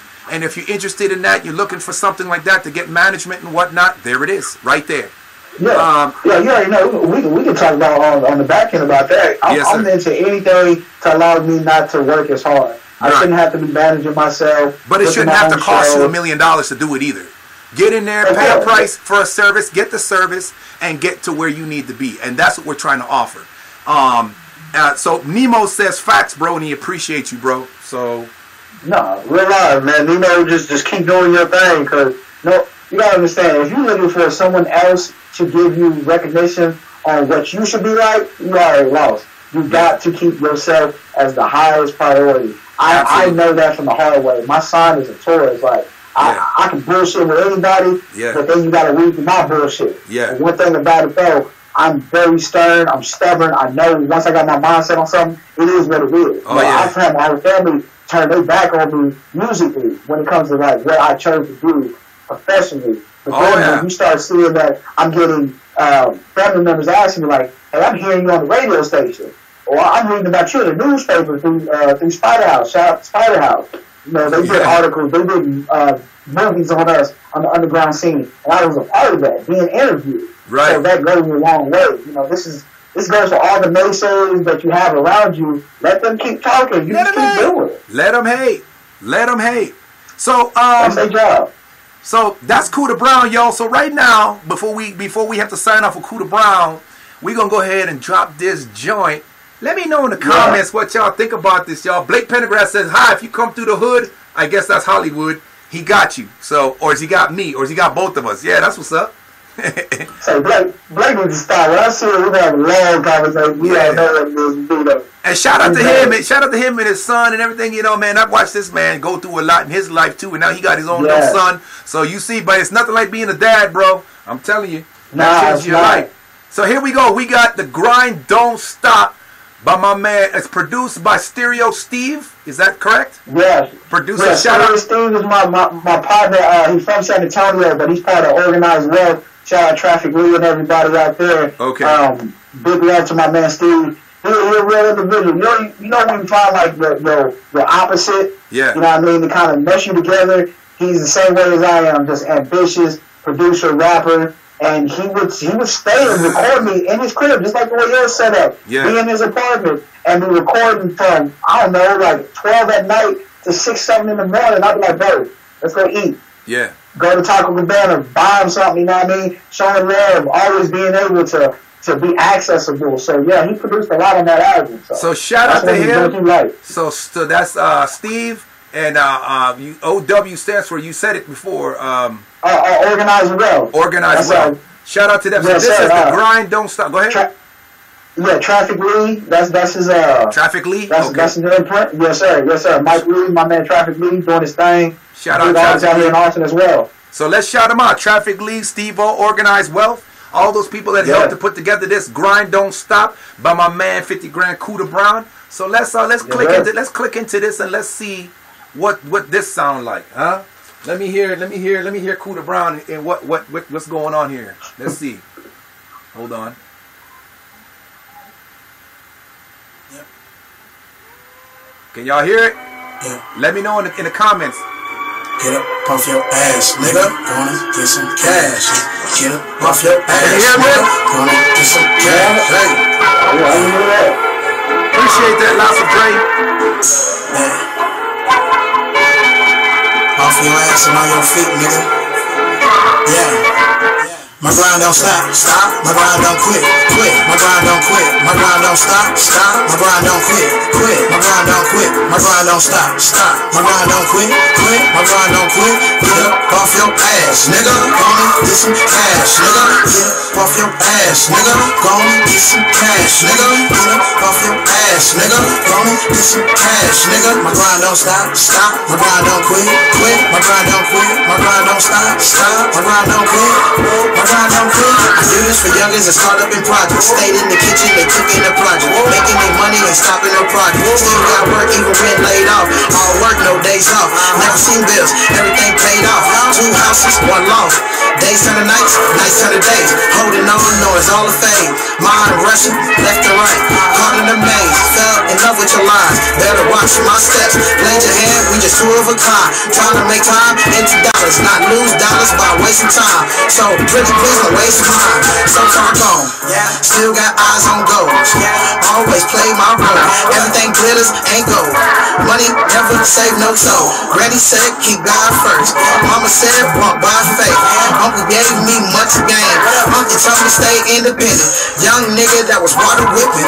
I can see him, I see the vision. These niggas out here really penny picking. I'm walking around with my pennies on me, rolling on them. Fuck Kobe, out here on my lonely. So my grind don't stop nor quit, and you niggas can get off my dick. My grind don't stop, stop. My grind don't quit, quit. My grind don't quit. My grind don't stop, stop. My grind don't quit, quit. My grind don't quit. My grind don't stop, stop. My grind don't quit, quit. My grind don't quit. Get up off your ass, nigga. Gonna get some cash, nigga. Get up off your ass, nigga. Gonna get some cash, nigga. Get up off your ass, nigga. Gonna get some cash, nigga. My grind don't stop, stop. My grind don't quit, quit. My grind don't quit. My grind don't stop, stop. My grind don't quit. My grind don't quit. See, the thing about the whole shit, It don't. you can be heard and it don't matter. Business is still what we're doing. Nice. Yes, sir. All right, so that's Cuda Brown, yo. The grind don't stop and the grind don't quit, y'all. Let me know your thoughts in the comments. I'm trying to plug you, but for some reason it keeps plugging my girl Brandy Brown. Every time I put your name, Cuda Brown, it's got you as Cuda Brandy Brown. I'm trying. Yes. I would tell you right now, though. Ever since I really took this persona, this imagery of Cuda Brown, I've seen a lot of Cuda Browns pop up, bro. For real? I'm gonna keep it a buck. Look, if you Google like Koda Brown, is that cat that did a song out of New York? Yeah. It's Cuda Brown with a K. You know what I'm saying? And I'm not knocking it, but that just shows how close I am. You know what I'm saying? So what's going on? Because that's really it. You know, I don't never take no type of light about it, but I'll tell you right now, anybody spell my name and they trying to use the same name, you will get sued. This is my imprint. I have all rights to the name. I legalize the name. That is my name, right? So Cuda Brown. Yeah, go give me that check. My daughter told me. That's what's up. Shout out to Lots of Dre. He's asking if you're from Austin. Yes, he's from the Austin area. What are y'all's thoughts on the track that y'all just heard? This is The Grind Don't Stop and The Grind Don't Quit. I heard the part where you was like, fuck Kobe. You want to explain that? What are your thoughts on that? What, he's already made it and you're just like... No. Honestly, coming from where I'm from, I was a Penny Hardaway fan. You know what I mean? And that's why I make the lines like, I'm walking around with my pennies on me, balling on them, fuck Kobe. Because in that era, in that time, in the 90s, you had Jordan, you had Kobe. A lot of people didn't give Penny Anthony Hardaway that love and commendation. Like, I'm telling you right now. But him and Shaq was a thing for a minute, though. Back in the day. Yeah. That's what I'm saying. And then also being from Texas, Kobe has stopped a lot of championships for San Antonio Spurs. Yeah. I'm not a Spurs fan. I'm a Houston Rockets fan. But anything in Texas, I'm rocking with. Yeah. So it comes to a lot of just being from the South, being from Texas, and I'm really more closer to, on that Florida level than being over in California, which I do have big family in California. Yeah. So they hated that. And what's funny is I performed in LA, and I performed that song with a whole packed crowd with a throwback Shaquille O'Neal jersey on. Oh, no. And guess what? No one said anything. Yeah. The reaction was crunk because they know I'm still paying homage. I'm not saying fuck your city. I'm just saying fuck Kobe Bryant. Yeah. And I got to throw back Shaquille O'Neal's jersey on because a lot of people understand Shaquille O'Neal went to school, high school, in San Antonio. Uh-oh. Y'all getting the rundown? We'll find out who the dropping knowledge, though. He screwed a lot of... Yeah, I'm dropping real knowledge, man. Shaquille O'Neal, man. That's I respect those individuals. Nothing against the Lakers. Big Lakers fan. I just didn't like Kobe because he took a lot of championships for San Antonio, and they don't understand that Kobe used to get dogged by Penny Hardaway. But that's in the past. Yeah. It's just a good play on words and things like that. No. Kobe Bryant, and he liked the song. I bet he would like me. Okay, I took it as that Kobe was already up to the top, and you was trying to get there, so he was like, "Fuck Kobe," like, stop talking about Kobe. He's past tense now. It's you coming up. It's your turn. That's how I took it. But no, I feel that, and that's what it's about. It's all about the eyes of the beholder. Because I'm telling you, when I knew I had something, when I could perform that song in LA with a crowd full of people that are diehard Laker fans, or probably diehard Kobe fans, right? And I could say that line and not get hung. And I get ridiculed because I knew how to play. I'm on stage with a throwback Lakers Shaquille O'Neal's jersey doing my thing, and they could not hit all yet. Okay, so we got a comment. So Nemo out in Vermont says, but you really got to respect Kobe's grind, though. This man gets in the gym and works on his game 4 times a day, but I respect your opinion. So yes, exactly. So he's not hating on Kobe. He's just like, look, he came from a different era, and you can't forget where you come from. And Penny Hardaway was the Kobe Bryant back in the day. I was there. I was alive in that era with some years on me. Right? People forget before it was Kobe and Shaq, it was Kobe and Penny Hardaway back in the day. You know what I'm saying? That's all I'm saying. Yeah. That's all I'm saying, man. That's it. And people forget the Alonzo Mourning era and all that. There was a lot of cats, man, that was doing the thing. Yeah, come on, Grandmama Larry Johnson. Yeah. Come on, man, number 2. UNLV. I'm a hooper, and then I'm a big shoe fanatic. Like, man, I got the limited 4 Jordans on my feet, all patent leather, black, just like this jacket. You remember the Fab Five? Come on, now. Ray Jackson came from the Greg Jackson, coach out there. Yeah, come on now. Chris Webber, all them cats. Yeah, them, yeah. Yeah, let's keep it a bug, man. My first stepfather is related to Chris Webber, so like I know what I'm talking about when it comes down to this. That's why I have this animosity towards Kobe Bryant. Yeah, he took a championship away from San Antonio, Sacramento, and all that. Come on, man. Yep. So he said respect to Patrick Beverly too. Tony Allen was underrated as a defender. Look, so we digging into the facts though. He says I feel you, but the game is now soft. Yeah, like the NFL is. No, it's all acrobatics now. You're absolutely right. No one's fighting anymore. Let's get back to throwing some hands. The elbows. Hey, that's what I liked about Lambeer. You remember Bill Lambeer and all them cats? Dennis Rodman, them cats made it fun. You looked forward to a game because you didn't know who Isaiah Thomas, them cats, Charles Barkley, them cats stayed boxing, man. They squabbled. They squabbled. And I'm just saying, like, once again, no disrespect to Kobe, but we got all footage of half the time Kobe was swung on. Yeah. Million times. Rajah Bell swung on the end, getting the 2-piece. The Kobe's supposed to be the Black Mamba. I'm just saying, I'm not even there. He has the accolades to show that he is great. My wordplay was a build-up bars of head. I'm a big Penny Hardaway fan. You know what I mean? Yeah, I was Penny Hardaway, and I can't never forget my man Allen Iverson, man, number 3, the other number 3. Yeah. Man, come on, Iverson. Freaking Snow was good too for the Sixers. What's his first name? Eric Snow. Eric Snow was good. You know what I mean? Them cats. Hey, they're gonna say Aaron McKee was one of the best 6 men they had in their era. Come out the bench and give you 25 points. He talking about the bad boy Pistons. What you know about the Pistons, young man? Ain't you still in school doing homework? Yo, shout out to Nemo out in Vermont though, showing mad love, man, to the Everybody Eats Happy Gossip Hour.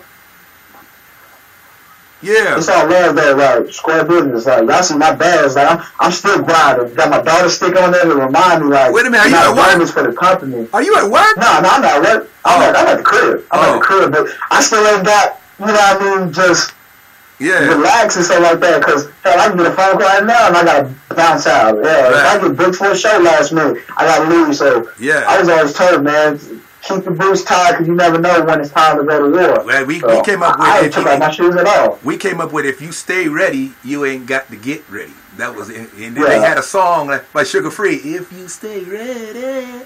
You ever heard it? About Sugar Free, what you know about Sugar Free? I'm damn near 50, man. I don't even know if you in your 30s yet, young man. Are you even in your 30s yet? You ain't even in your 30s yet. Yeah. I'm not in my 30s yet. But I can tell you right now, Sugar Free is one of the best freestylers with a pen and a coin ever to do it. Because that's where I first got my name. Banging out yard. So much so my mom was like, boy, if you keep knocking and tapping, I'm going to get you some drum lessons because you're going to be beating on my furniture. And I respect that. Right. For real. Absolutely. Am I lying? Yes. But who that? That's your mom? Hey, what's happening, Mom? We got you live. We got you live on here, Mama Bear. What's good, man? We over here interviewing Cooter Brown. Everybody said hi. Hi, everybody. Hey. See, that's trying to be sweet. She just talking about assaulting me. Yeah. But that's what I'm saying. Like, you gotta know what you're doing it for. You feel what I'm saying? So that's really it. Nothing's better than having individuals that can be at the bottom with you to see you rise up top. So absolutely. She's always a big supporter of what I do. Absolutely. I want to take the time again to shout out my man Cooter Brown for joining me here live tonight on the Everybody Eats Gossip Happy Hour. Shout out to everybody that's tuning in. Again, Dave Gross, thanks for joining again. I got my Facebook got cut off. Brittany, thank you for tuning in. Brandy Brown, look, I wasn't trying to tag you. I was trying to tag my man Cooter Brown, and it kept pulling up your name, but thanks for joining. I'm happy to see you. That's another hard-working young lady right there. I'm talking about physically with her balance, her weight balance, her diet, and all that. Her hard work as an actress. This girl is extremely talented, beautiful young lady. Family woman, God-fearing woman. Brandy Brown, y'all shout out to her. Cornian Bailey, what's up? Cornian K9 Bailey, fellow veteran and partner, Team Footage. Thanks for tuning in. Joining my man Cooter Brown again. Shout out to Nemo in Vermont. He said, ball is life. Ball is life, yo. So y'all talking about, yeah. Shout out to everybody, man, that's tuning in on YouNow. All my Facebook people, man. Before we wrap up with Cooter Brown, are there any more comments that y'all might want to ask him? Anything you might want to ask him? And is there anything you have for the people before you tune out? Drop your plugs once again to make sure for those that have newly joined. Yeah. Go ahead. Follow me on Instagram once again is COOTACOOTABROWN41. The 41 is my basketball number, and also the last two digits of my zip code on top is 41. And once again, you can Google me. I'm Googleable. I worked very hard to put myself as the first hit. I actually used to work for Google, so I learned how to do the algorithm. I put myself in that way. I'm a big intellect, but no, I want everybody to continue to spread the word about this platform. This is a great individual. This is a humble man. This is a real friend. Like when I tell you, if I was out in the streets, he was out in the streets. He was putting that work in. So it goes very far, and he's not lying. It takes us to build instead of taking away. And that is one problem that I've been seeing, that we need to start understanding that it starts with one. It just starts with that one extra person that you didn't have the day before. And it's going to go very far. Next thing you know, he's going to have that sweet warehouse office where he can do these podcasts. He's going to have this type of leadership where people are constantly asking. And I really see this stuff more like a Deuces and Mero, where you have like a little clicker on the side of your screen with the different topics your guests can talk about. I see a lot of big, great things in your future. Just keep doing this, and your fan base is going to help you. And I know I'm going to help you. So. Oh, yeah, man. I really appreciate it. And that's what I do. Everybody eat. And when I say everybody eat, I mean everybody. It's not a color thing. It's not limited to anything. Any type of music, any type of art, anything you have that you want to talk about. We talk about real to live stuff. Everything. You know what I mean? So there is a question for you before you go, Cooter Brown. It's my man Nemo again. He's asking who your top 5 players of all time. All right. That's a really good question. Number 1, that's to go to I'll give MJ. All around. Jordan's number 1. Number 2 would have to be Derek Dawkins. Number 3 would be Penny Anthony Hardaway. Number 4 would got to be Shaquille O'Neal. And number 5, rounding it out, I'm gonna say Iverson, dog.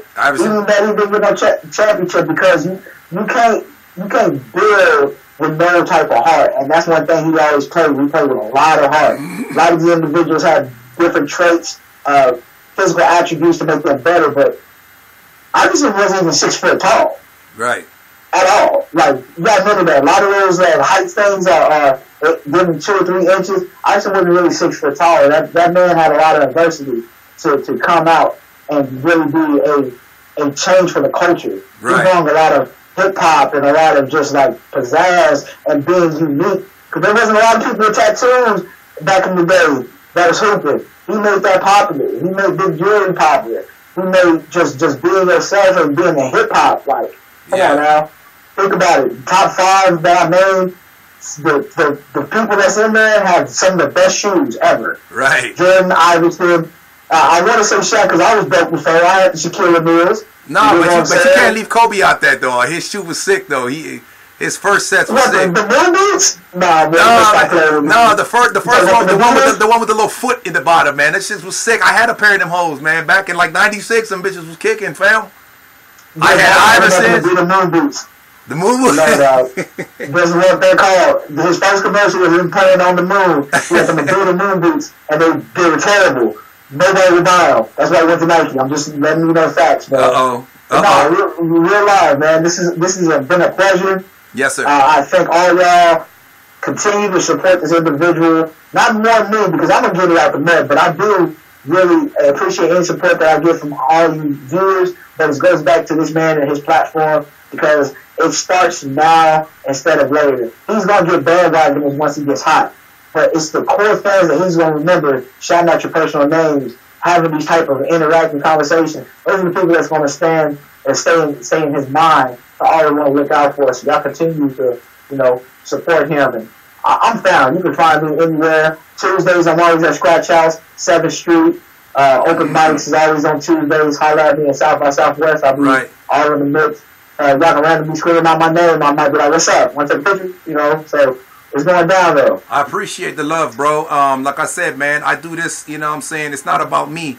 It's about success, man. And I've been screwed over by a lot of people, but if I let that keep me down, then I'm always going to be a person that's always believed in helping other people. And that's why I say everybody eat, man. When I tell you I love you, it ain't on no funny shit, man. Shout out to everybody that's tuning in. Shout out to my man Jeremy Big Tree Kimball in the building. That's another hard-working artist right there. Yeah, my man Tree. Yeah, Tree, man, me too. I'm sorry, Tree. I'm still supposed to be a song with you, bro. Yeah, he shouted you out. Cooter Brown with the deal, yo. See what I'm saying?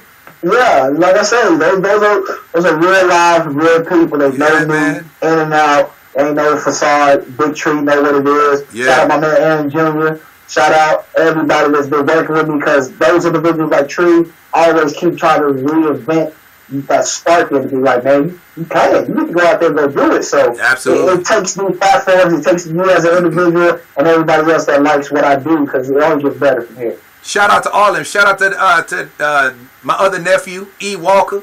You know what I'm saying? The Gardner Road G's. Them cats is deep, man. Them's fam, man. Those guys, they stayed real. Jeremy, Big Tree, and all them cats was the first. When I first started, I was interviewing them cats. That was about 4 months ago. So I gotta get them back on, because now you see I got the monitor now everybody can see. So before it was hard to get people to see, but now people can see you on all my platforms. You know what I mean? You're on this monitor, you're on that monitor, you on this monitor. I got you all over the place, Kuda. They can't see, they see you and they already shouting you out before I shout you out, because they can see you. So that's what it is. That's what I do it for. So Nemo, hey, that's what I do. I'm trying to help. Like I said, I'm trying to help people. For artists that are trying to get recognized, I've got a promotional package for everybody, man. Check out the flyer that's on Facebook, Twitter, Instagram. Check out my flyer, man. My promotional package. We got the bronze package, the silver package, the gold package, and the platinum. Read up on this stuff, and you'll see what I am offering. 100 to my word, true to my word. 100. I guarantee you over 100 million views just being on my platform. You can't make up this numbers. What my brother call that? What did my brother call that? You know what I'm saying? He said the right numbers. Yeah, over 100 million views, bro. I work hard for that, bro. My partner was the one he emailed me. He said, bro, you're on a platform that just gets they got over 100 million users, which is just a minimum of 100 million viewers just to start with, not to mention all the people that's following them, who's following me, and they're following them, following me.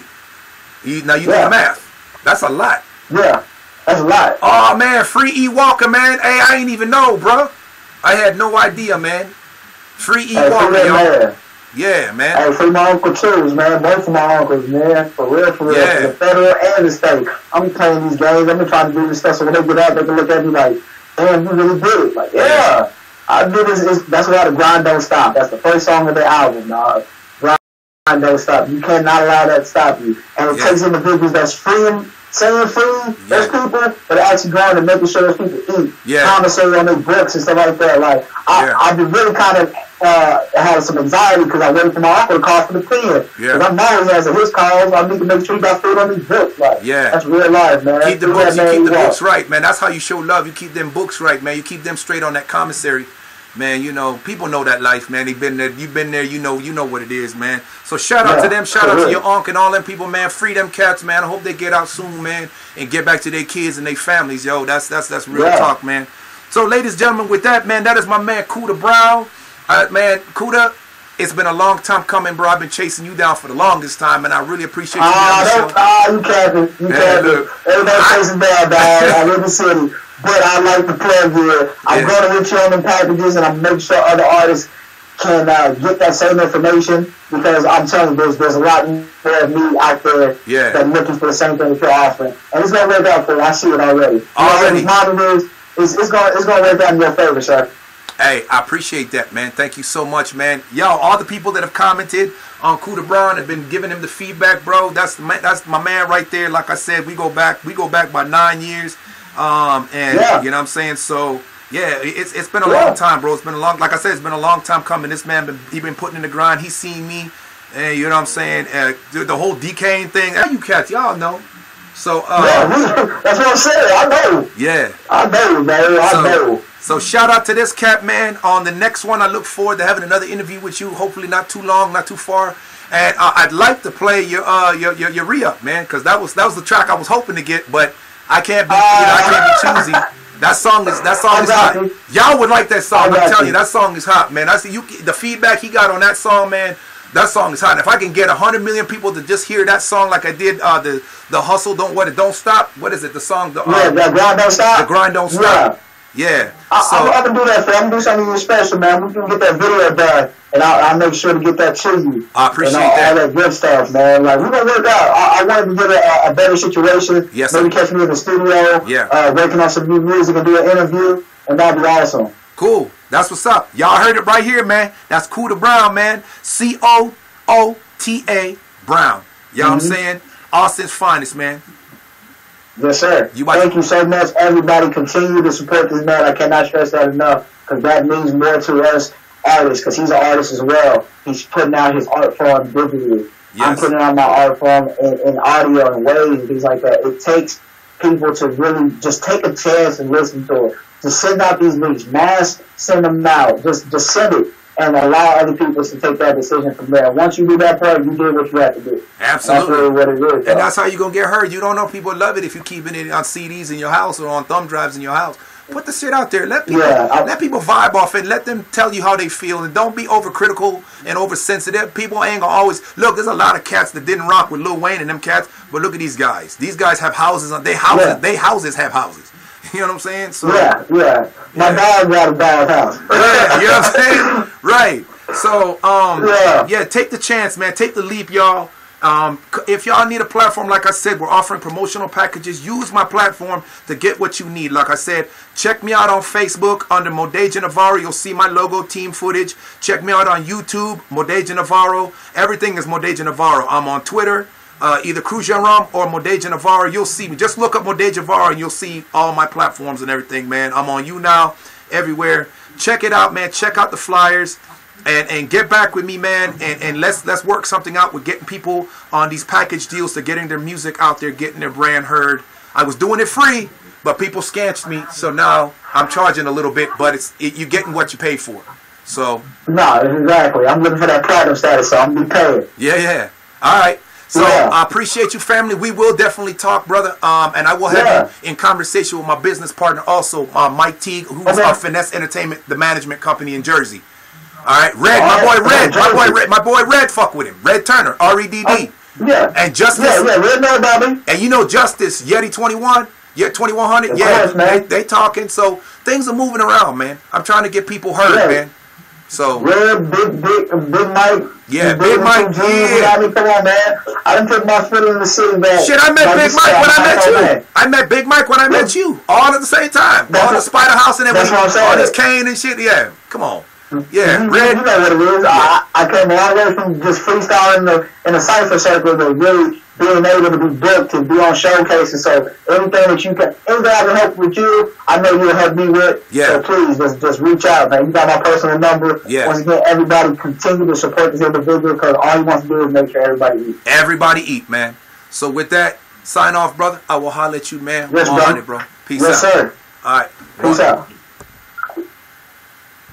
So, ladies and gentlemen, that was my man Cooter Brown, yo. I'm so proud of that young man and everything that he's done in his life. I'm so proud of all the people that I've named. I'm so thankful for all the people that have been showing me love and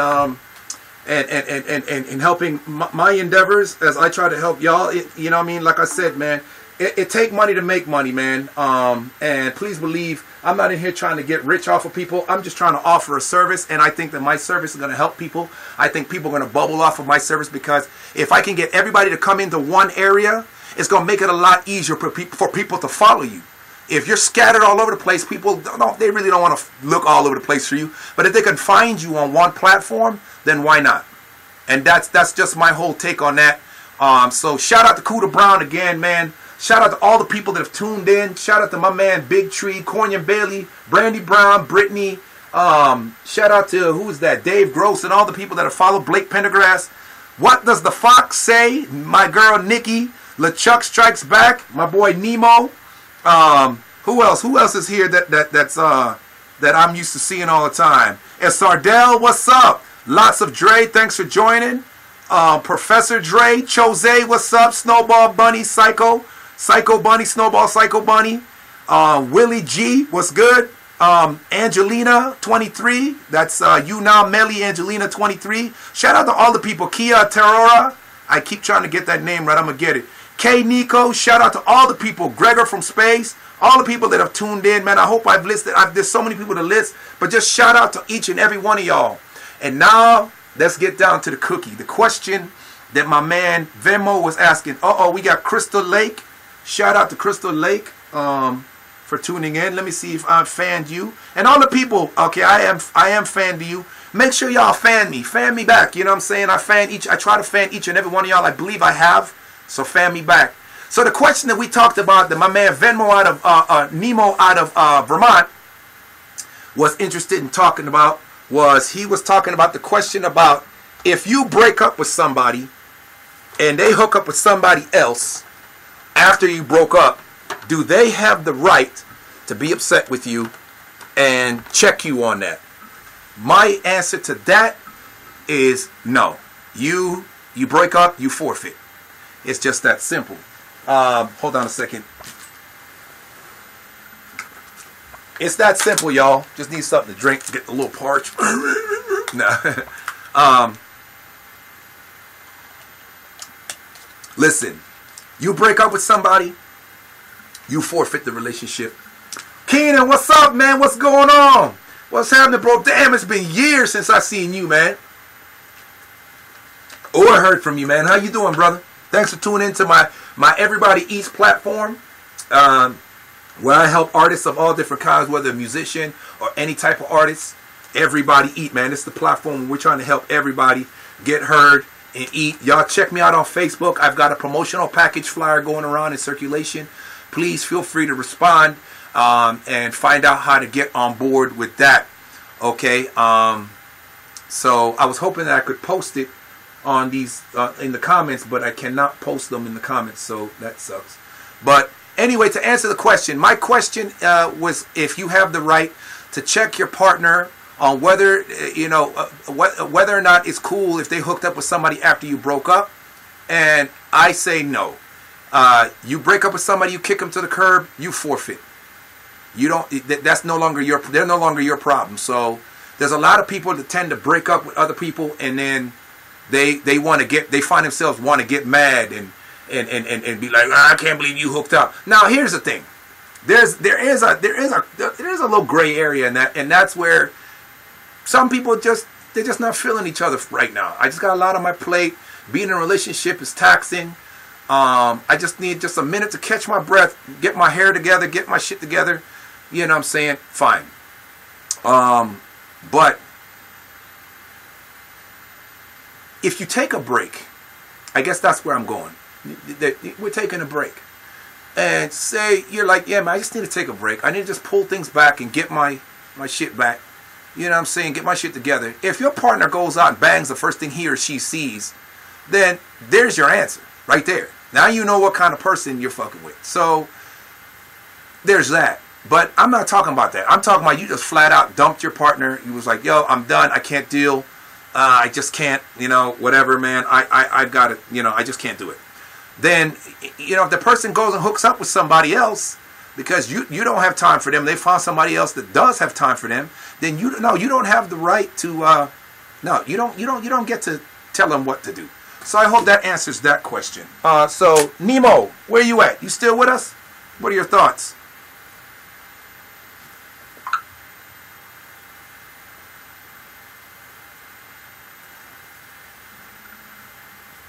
Yeah. So I answered the question. What's your feedback? What's your input on that? I hope that answered your question at least. What up, Dre? You checking out the show, man? That's what's up, man. Hey, we still got to get on. We still got to get in her interview again, bro, and finish up where we left off and talking about other things. That was my man Dre just checking in on the show. Shout out to my man Dre Soul. What's good? Okay, so you feel me on that.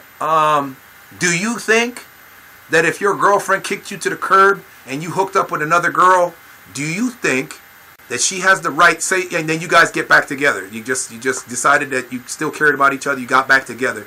Do you think that she has the right to get upset with you because you made a connection with somebody, or do you have the right to get upset with her if she made a connect with someone else during the breakup? Your thoughts? Go ahead.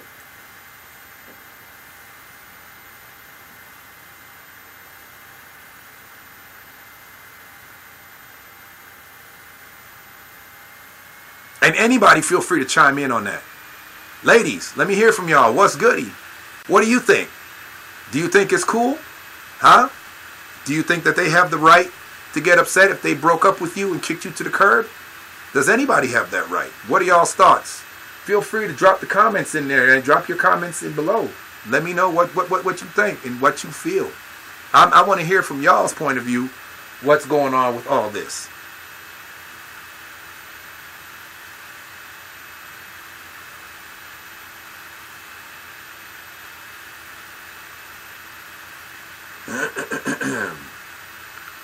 The other question is,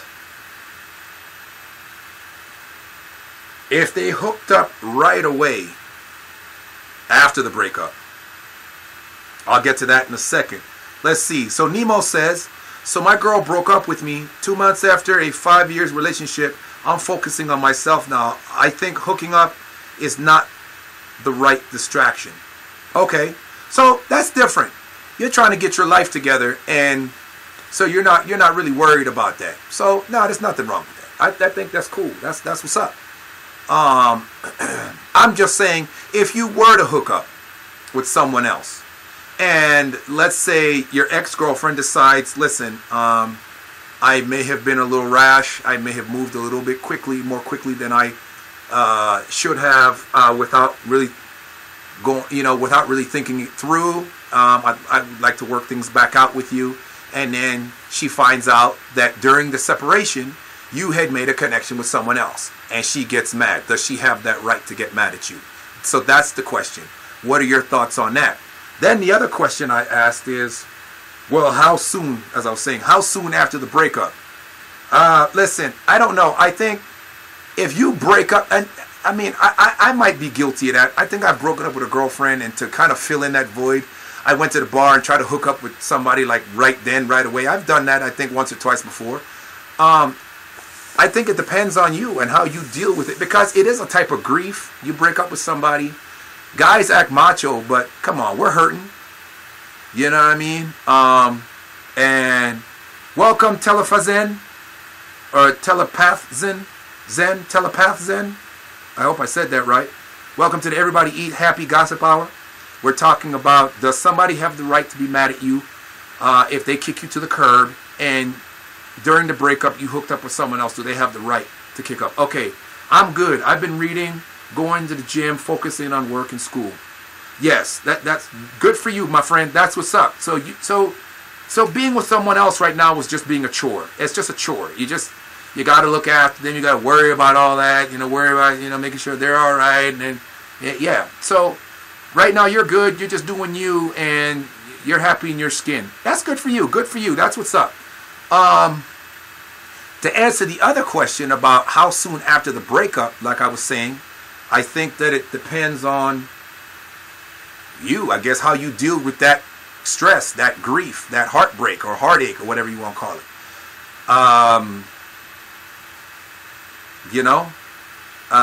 Does it look bad if you jump right into something else right after you just broke up and a few hours later you're at the bar sucking face with somebody else? Yeah, that kind of looks bad because it kind of looks like that's kind of where you wanted to be anyway. I don't know. But again, it just depends. We can't tell. We can't read minds. We don't know what's going through your heart and mind. So it's really hard to say. It's really hard to say how people handle with that kind of grief and that kind of stress. So I hope I've answered that question. Let's see what else I got. No, I don't think. I agree. I don't think that they should. I guess they're trying to say they don't think that they have the right to get mad. They can get mad, but they don't have the right to get mad.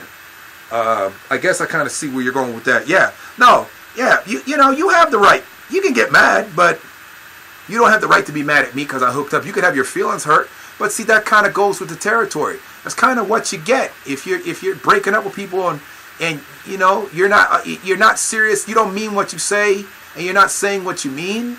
Then yeah, you're gonna put yourself in a situation that you're gonna hurt yourself, and so that's kind of I guess what's being said here as what happens. So you just gotta kind of deal with that. So Ladaris Seinvater, what's up? So yeah, that's that. Yep. You break up with somebody and you didn't mean what you said, and you said some hurtful things, and they moved on. Yeah, you're going to run the risk of getting yourself hurt. So I guess be honest. Not only with yourself, but be honest with your partner. Let me see. So Nemo says, yeah, man, I can't hook up after a breakup. But if she would hook up with a person, I wouldn't say anything to her, but it would show her real color. So, yeah and no. I think... yeah, and I see where you're going. And no, it doesn't really show her true color if she hooks up with someone else. It just lets you know that she's done with you. It's over. And move on. That's easier said than done when you've got your heart broke. I know what that's like. But it's not the same as cheating. Now, again, remember that gray area I talked about? Now, if she broke up with you and that night she was at the bar with Smoking Sam, well, damn. In my mind... I'm thinking, well, how long have you and Smoking Sam been talking? You guys, because women don't just hook up like that. Not usually. I mean, I'm saying it's impossible, but not usually. So, I guess it would all depend. Like, how quickly are we talking about hooking up after a breakup? Are we talking about the same day, 2 days later, a week later, a month later? Technically, you don't have the right to get mad. But it's like my partner said when we talked about this a few days ago, last week. My partner says that in the case of women, they tend to want you to grieve a little bit. So they're hurt. They broke up with you. And they don't want you running into the arms of another girl. They want you to feel bad. They want you to hurt and miss them. And wish you could be back with them, even though it may or may not happen. They kind of like that. And, I think guys are like that too, in a way. I think that I'm hurting, and I want you to hurt too. And sometimes I think people jump into other situations because they're trying to use that other situation as a means to get back. And sometimes that isn't always good. Sometimes you end up hurting yourself more than hurting the other person. Okay, so let's see what you got. Yeah, you got me. So I wouldn't be mad. Okay, I'm trying to work on that revenge body. get my body fit and make her realize what she missed out on. Okay, I've heard of that too, and sometimes that does work. Sometimes the guy hits the gym, he's eating right, he's feeling right, he's exercising, he's in there rocking and rolling, doing his thing, and then she sees the new you, and then she's like, oh hey, so listen, look, I'm not seeing anyone. What's your situation? Did you want to work things out? And then they're calling, they're coming up to the house, and they're kind of trying to squeeze back in. No, you broke up with me. Goodbye. No, that just depends on you. If you still have feelings for her and you did it because you wanted to win her back, and now that little plot has worked, yeah, get her back. Why not? You love her. Get her back. I don't see anything wrong with that. Get her back. So yeah, so that touches on that. The other question was somebody wanted to talk about, let's see here. Get back into my thing. Somebody wanted to talk about, what was the comment here?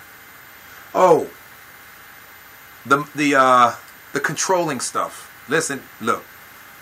I'm not with the controlling stuff. Listen, you can miss me with all that BS. I'm not about controlling people. I don't like controlling people, and I don't want anybody controlling me. I was kind of a controller.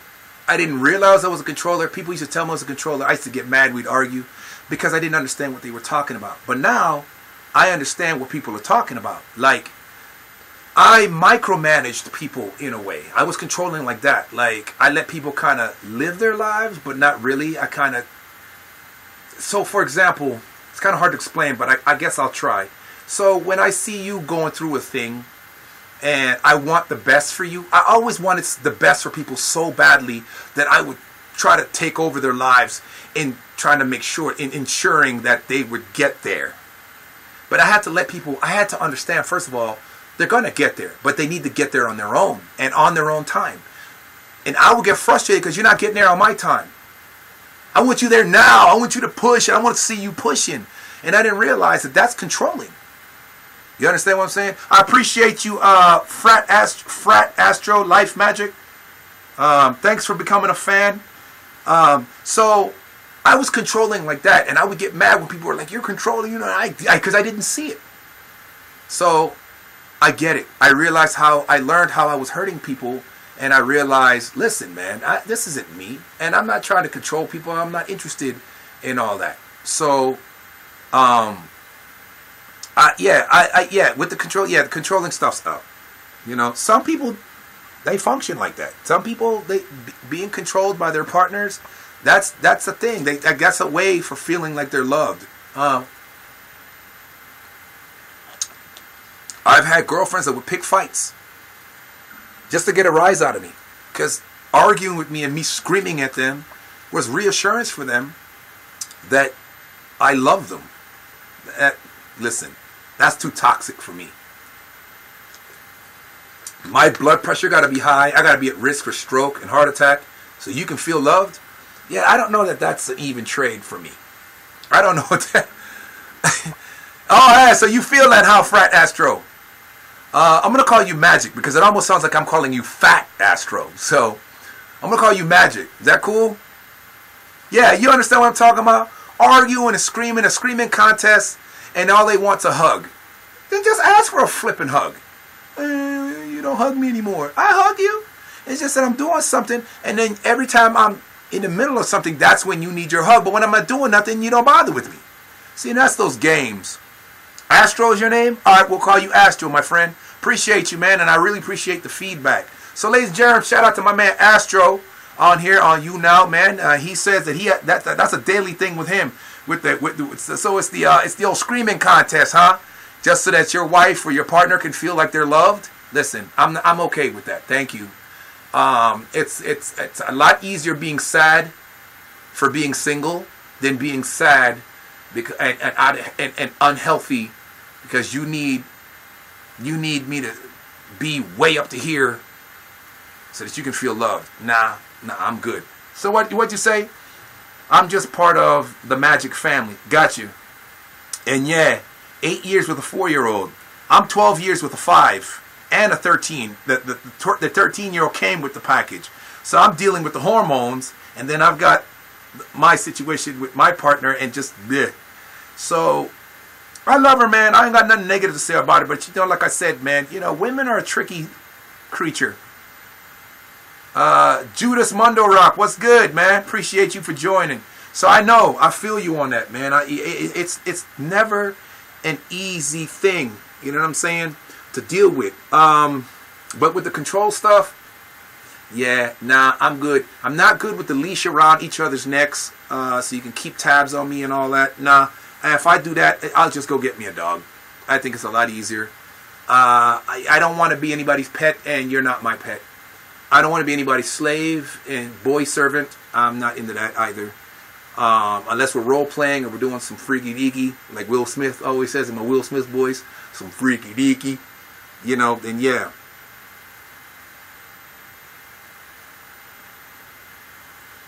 We just have a history that could never be rewritten with mom. I'm not sure that I'm following that comment. You care to elaborate just a little more so that it's understood? Your mom. Okay. So is the situation about your mom, or is the situation about your girlfriend, your wife? What? Ah, I see. First of all, I'm sorry to hear about the passing. And, yeah. So you were close to your mom and you wanted your mom to see you happily with somebody. So now that mom's gone, there's no way that you'd ever be able to introduce or reintroduce someone to your mom because she's not there to give her blessing. Something like that. I hope I'm getting that right. Yeah. I know what that's like, bro. Nah, if someone was controlling me, I would cut that off a while ago. Okay. Yeah, that's me. Shout out to Nemo in Vermont. Thank you for that statement. You are a mama's boy till death. Well, hey, I appreciate the sentiment, my friend. You can be a mama's boy, but you got to be a big boy because also, you know, that's what your mom would want. She would want you to be a big man, a strong man, the strong man that she saw every day that she looked at you before her passing. You got to be that person for her because that's what she would have wanted in making her happy and in you know what I mean, in really showing your respects and your appreciation and love for her. You got to be the man that she needs you to be. So don't find yourself chained to a thing that's attached to your mom, because then if your mom becomes an anchor around your legs, your anchor around your ankles, then she's a burden now and not the person that I understand you're trying to say she is. And that's no good. So, right. And yeah, so everything you do is more for your kids. Your dad had 2 kids that he never raised. I never had my dad. My mom had an attitude. And with my dad, some shit, you know, they were kids. They were young. They were dumb. You know, and they got into a spat. And I never got a chance to meet my dad because of it. I have a 13-year-old child, potentially. I consider him my son. I pay child support for him. I can't see him because his mom is keeping him away from me. And that was the other question. Does a parent have the right to take, unless they were protecting them seriously from injury, bodily harm, abuse, whatever, do they have the right to take a child from another parent who's a loving parent? I say no. I'm living it right now as we speak. I will never agree to that unless I was a danger to that child, which everybody knows I was not. The child loves me. I just think it's just fucked up bullshit. I think it's a power move. It's a control thing. I think it's just wrong. It hurts the children. And then you wonder why these children are so angry. I also believe that it takes a man to raise a man. And if a woman's going to be wicked and keep, you know, a man from, you know, then you're stealing from your child. That's a whole nother subject. Let's see. I could write a book series on this. You should. It might make you a multi-mega billionaire. Females just have control in that part of the system. Yeah, I agree. The system is built for them in that. Sometimes I wonder, and I wonder if I'm the only one that thinks that, if the reason the system has given the women that kind of control as a way of reparations for being a man society, a male-driven society, and treating women the way we did back in the 1950s before they gained their freedom and independence. And in treating women, you know, unequal in the workforce, payroll and stuff like that. Is this kind of our way of giving back? We're like, yeah, you can control that. I don't know. I think that's a fucked up reason to give women control. I think why not just give them equality? Just treat them equal. And that way we get equal treatment, they get equal treatment. Because I think there's a lot of mothers out there that are just not, they're just not ready. They're just not ready to be mothers. I think they need to let it go and work on themselves and then work on being mothers. But there are also a lot of dads that are out there. But it's difficult because dads in society we're treated like we're no good, no way. So,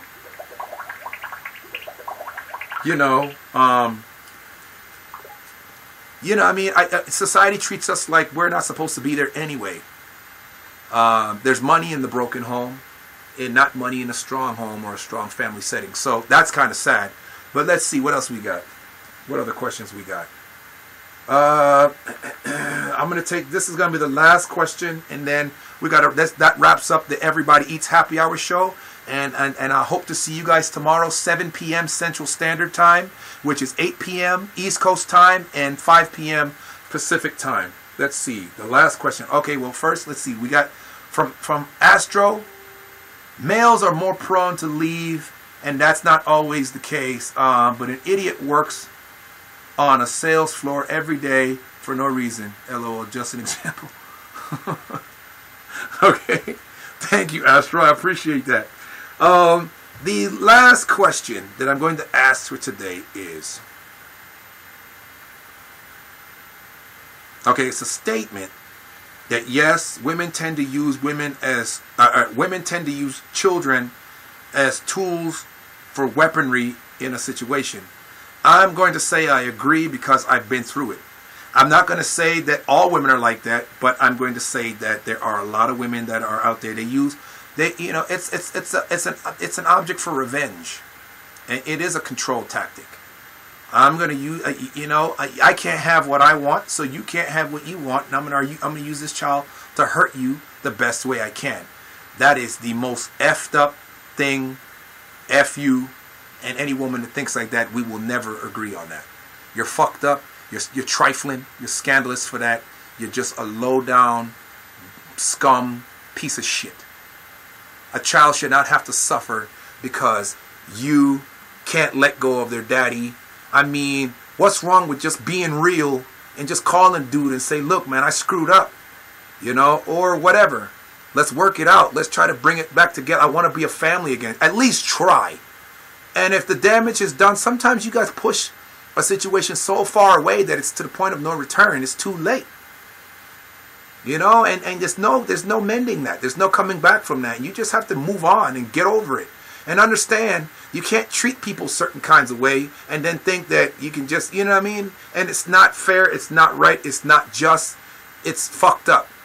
For the kid and for, for society, all that. You're adding to the problem and you are what's the problem. Let's see what we got. So, males, I don't want to leave. I do music though. Peep my lives out sometime. I go to live every day. Listen, if you're looking for a platform to get your music and stuff heard, check me out on Facebook under Modeja Navarro. I have a package, a promo package that we're offering artists to get recognized and also to get management if that is something that they're interested in. There are different levels. We have the gold. We have the bronze, silver, and gold packages, and we also have the platinum packages, each offering a little more than the other for obvious reasons. And of course, the price goes up incrementally as per package. None of them are too expensive. There's nothing that's out the door expensive. I think the platinum package is $99.99, and all that it entails. And that's my way of using my platform to helping artists get out there and get recognized. Also, you get interviews, you get a coaching with a manager and a management team, Finesse Entertainment, just all the stuff that it offers. Check me out on Facebook under Modeja Navarro. Check me out on twitter.com, either Modeja Navarro or Crujan Rum. That's C-R-U-Z as in zebra, I-A-A-N as in Nancy, R-U-M as in Mary. I'm on Tumblr. I'm on Instagram. At HTSTees. That's HTSTEES74. That's my IG. Or follow me on YouTube. It's under Modeja Navarro. Check out my website. That's www. That's my online store actually. www.honesthinkingshirts.com. Honesthinkingshirts.com. Check me out. I appreciate everybody that's becoming fan for me on here. Everybody that's following me on Facebook and so on and so forth. I'm introducing a whole new era though. Ghost artists. Hey, that's okay. Hit me up sometime, man.